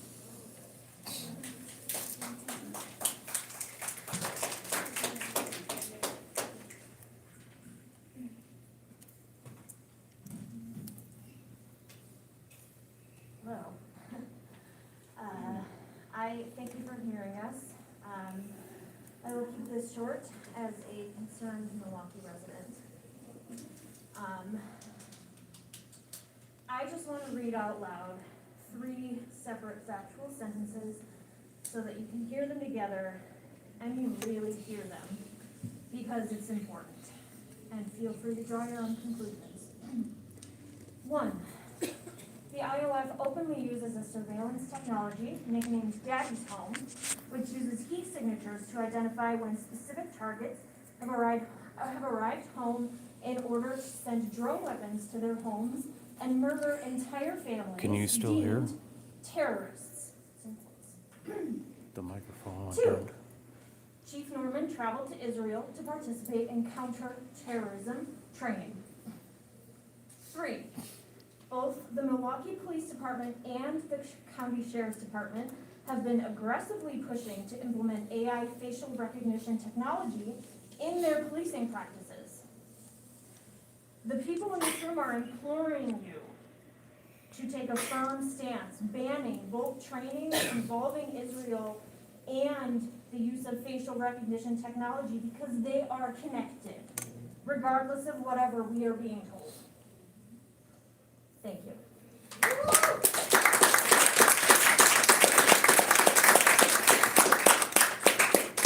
Mario? There's no last name listed.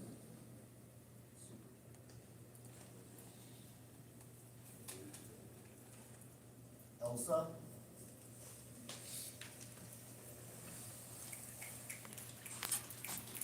Thank you for letting me speak because that was the last one. 5 minutes before the intermission. So, I'm Elsa. I'm a Latina nurse, and you're a Black man serving as police chief. A few generations ago, neither one of us would be allowed in this room, let alone trusted to lead, protect, or heal our community. Our presence here is not accidental. It is a result of people who refuse to stay silent. So I ask you, and this commission, why would we choose to go backwards now? When local departments collaborate with ICE, people stop calling 911, they stop reporting fires, they stop showing up for prenatal care, cancer screenings, and mental health support. Fear does not make communities safer, makes them sicker and quieter. As a nurse, I see the cost of that fear. People wait too long, people disappear, people die. We're facing some of the coldest, iciest days ahead. I'm wearing this snowsuit because I'm not playing. And they're the coldest days, but not just in weather, but in policy. You have the choice to add to the cold or be the warmth that keeps our community alive. I'm asking you that you refuse to collaborate with ICE and choose protection over punishment. Choose care over fear. Choose us. Choose humanity. Thank you.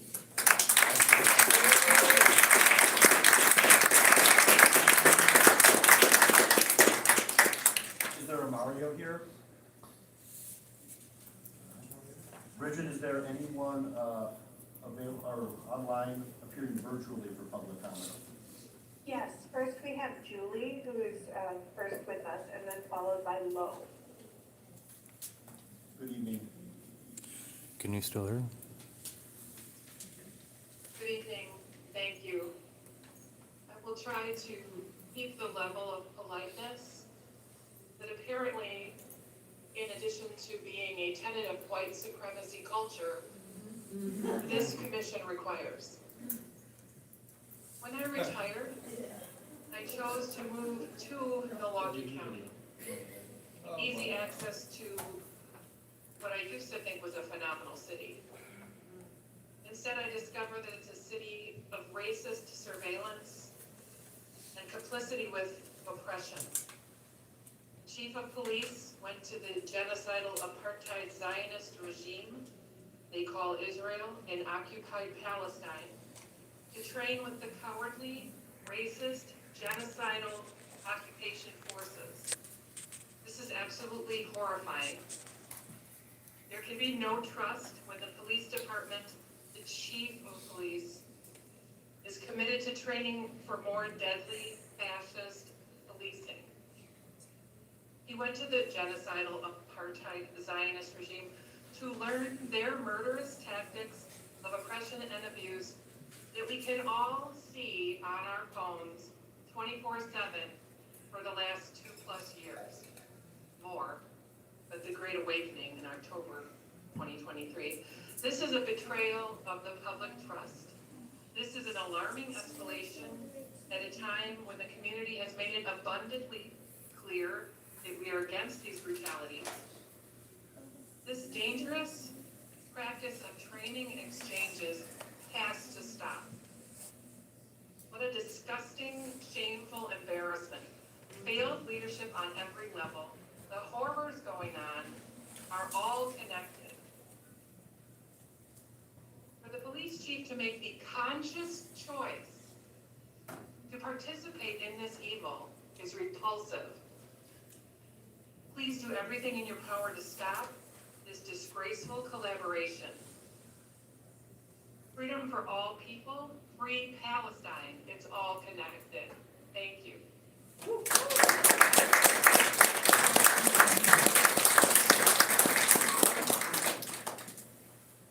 And I believe the last speaker is Lowe. Good evening. If you'd like to make your comment, please do so. Thank you. Good evening. Thank you for the opportunity to respond virtually. To Mayor Johnson and Chief Norman, we have too much history and too much knowledge to know that this isn't right. We're watching you. We're proud of how you defended this. We gotta do the right thing. We have to think about our children. We have to think about the future. And we have to stop the use of militant forces against our citizens. This is not the way to go. This is damaging our youth mentally. And I appreciate any form of accountability be taken and answers for what was the rationale to go to Palestine when we know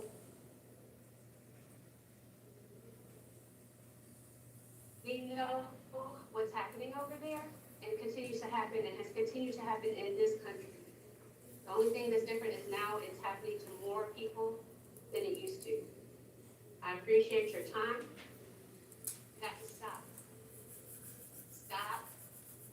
Think about what's happening to your people. Be accountable.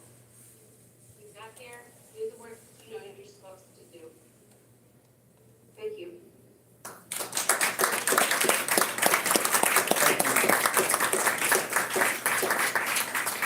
Bridget, am I correct that that is the last of the virtual people who would like to speak virtually?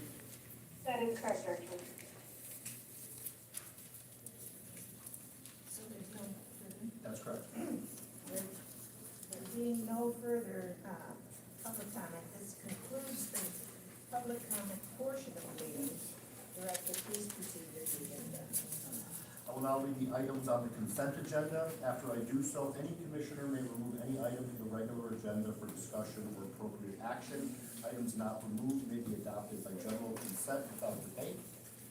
Item 2, FPC 212354, resolution relating to the January 8th, 2026 meeting minutes. Item 3, FPC 212355, resolution relating to the request to refer to the Department of Employee Relations, a request for an examination and eligible list for the Emergency Communications Systems Administrator position within the Department of Emergency Communications. Item 4, FPC 212356, resolution relating to the request to refer to the Department of Employee Relations, a request for an examination and eligible list for the building maintenance supervisor position within the Milwaukee Police Department.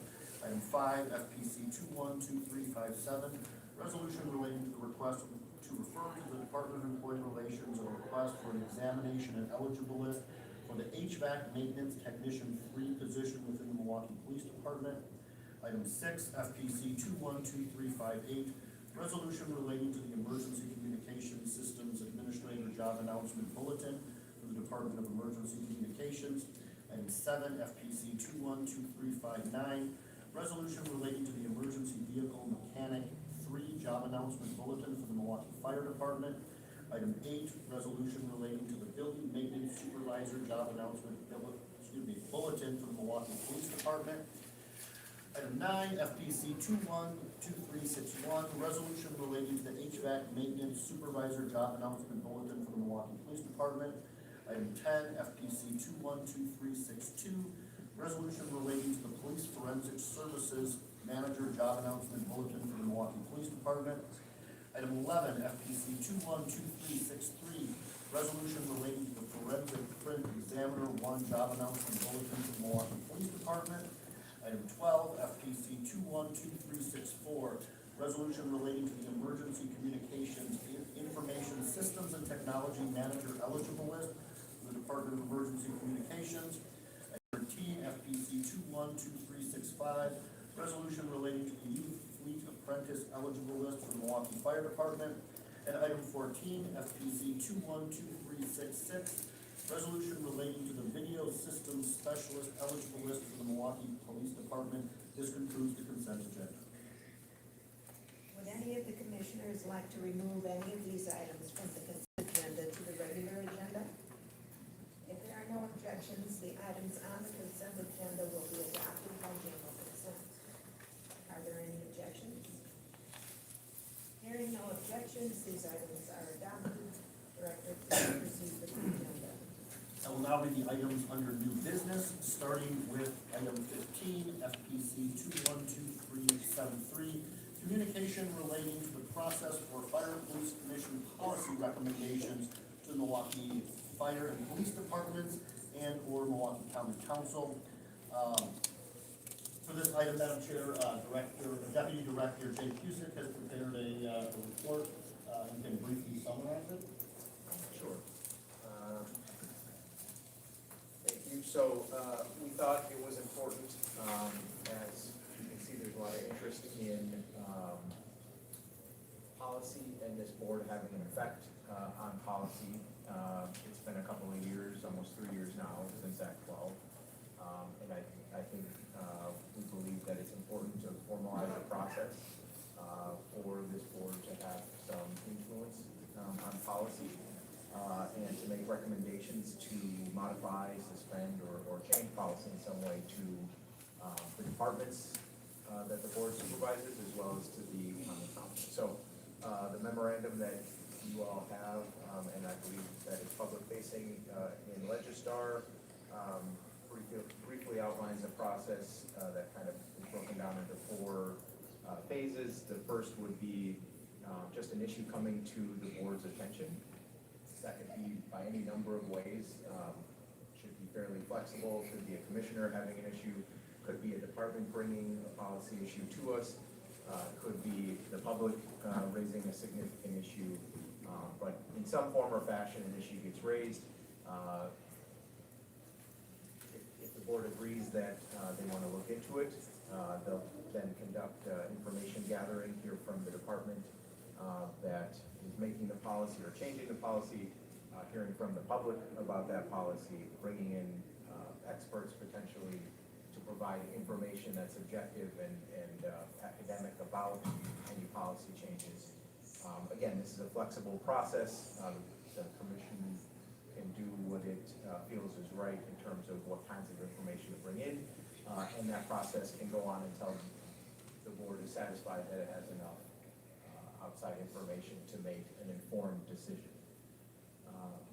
Once that happens, the third step would be for the FPC staff to, well, I suppose first the board, you all will discuss the parameters of any recommendations that you want to make. The FPC staff will draft a proposed recommendation. It can be circulated, and once there's general approval of that, it would then be presented at a subsequent meeting in stage 4 to allow you all to consider it and vote on it.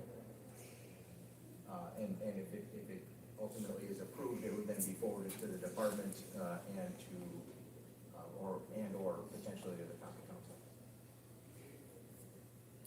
Thank you. Commissioners, any questions or comments about that process? And it would also be public facing, right? Yes. The recommendation we make, we need to the common council and available public. Madam Chair. Jay, have we had conversation with the common council that it's forthcoming, and what is their kind of take right now?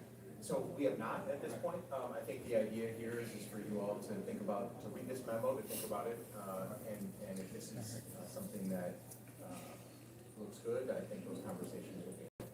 And just a quick point on that, I did forward this agenda to Alderman Scott Spiker, who's the chair of the Public Safety and Health Committee, and I alerted him that this file, among others, may be of interest to him, and I imagine we'll have further discussion about that. And I guess I just think it's relevant to say too that, like, part of what Commissioner Funk shared and other commissioners have said as well, like, have been reached out to by members of the Common Council to ask questions about policy recommendations. So I think like this is really spurred by the need for like a formal process so we can engage in it and keep it moving and not have stuff stalled out or whatever. So I think there's been informally anyway, like a lot of interest from the Common Council in recommendations from this body on sort of not, I want to be really clear, not every policy. Not every policy is that, you know, it's a little administrative changes or something. They're not all as serious as the ones we're concerned here, but for the serious ones, like pursuit policy, FRT, things like that, like when there's a brand new policy being created for something brand new, like, I think the idea is that that will be relevant to this body to make a formal recommendation. So, very good. Any other comments, questions? Just a comment, Madam Chair. I think this is a tremendous step towards the Fire and Police Commission finding our way again after Act 12. I think without a formalized process, to the point of some of the folks who gave public comment earlier, I think it wasn't always entirely clear to us or the Common Council what the process of communication would look like and how they might receive recommendations. So I look forward to what I think that this can bring for us and to have a healthier relationship with the FPC exercising the powers that it does still have after Act 12, as well as a clearer relationship with the Common Council. I agree. Madam Chair, can I just add one point? I obviously don't want to speak for the Common Council, and obviously they will exercise their independent judgment and decision-making around any issue in this kind of subject matter. But I do think, just my own anecdotal impression is that even if they disagree ultimately, members of the Common Council by and large will welcome and take seriously and give considerable weight to the Fire and Police Commission's recommendations. And I think that they would welcome that and find it helpful and instructive. Again, not to say that they would rubber stamp or necessarily agree on any specific issue, but I think both the council as well as the departments would take formal recommendations seriously. And again, I think that could have a substantial impact on policy, perhaps not as powerfully or as directly as pre-Act 12 universe, but I think it would still be not insignificant. Just my 2 cents. Any other commissioners have a question? Okay, this is a communication file, so no further action is required at this time. Director, please proceed with the agenda. The next item is item 16, FPC 212367, communication from the Milwaukee Police Department related to vehicle pursuit policy, tactics, and equipment. And I believe for this item, we will have a presentation from Assistant Chief Craig Sarnow. And Bridget, could you cue up his PowerPoint, please? Yeah, it's ready.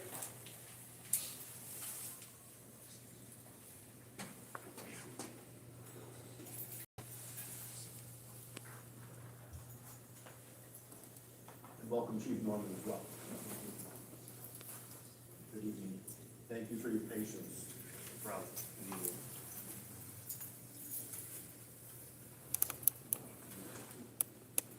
So I'd first like to start off by stating this is not an easy pathway to navigate. Coming into this position almost over 5 years ago, there's always been an edict for me to address reckless driving in the community, ensuring that there is some level of enforcement. I get a number of inquiries in regards to what we're doing, how we are putting forth the effort in regards to making sure that we are impacting the challenges that we see within the city of Milwaukee streets. I've always said this as a resident of the city, my daughter drives these streets, I drive these streets, my wife, my family. I take in mind in regards to what the risks, in regards to some of the things that we have to do to impact what has been always a overarching, sometimes even more than violent crime, in regards to reckless driving. Being on this job for almost over 30 years, I was here during a time when there was a total different direction, and the challenges that came upon that, and the frustrations with our community about what was deemed to be non-responsive to the challenges of traffic enforcement. I was here when I saw in regards to the directive to the chief in regards to dialing back to ensure that we were being engaged in pursuits for a certain number of different offenses, beyond just a violent crime, but also reckless driving and drug dealing. Upon getting to this position, always looking at what is the important aspects of how to curtail any particular use of the pursuits. One thing I recognized and understood as an edict from this body was accountability. We post our accountability on the website.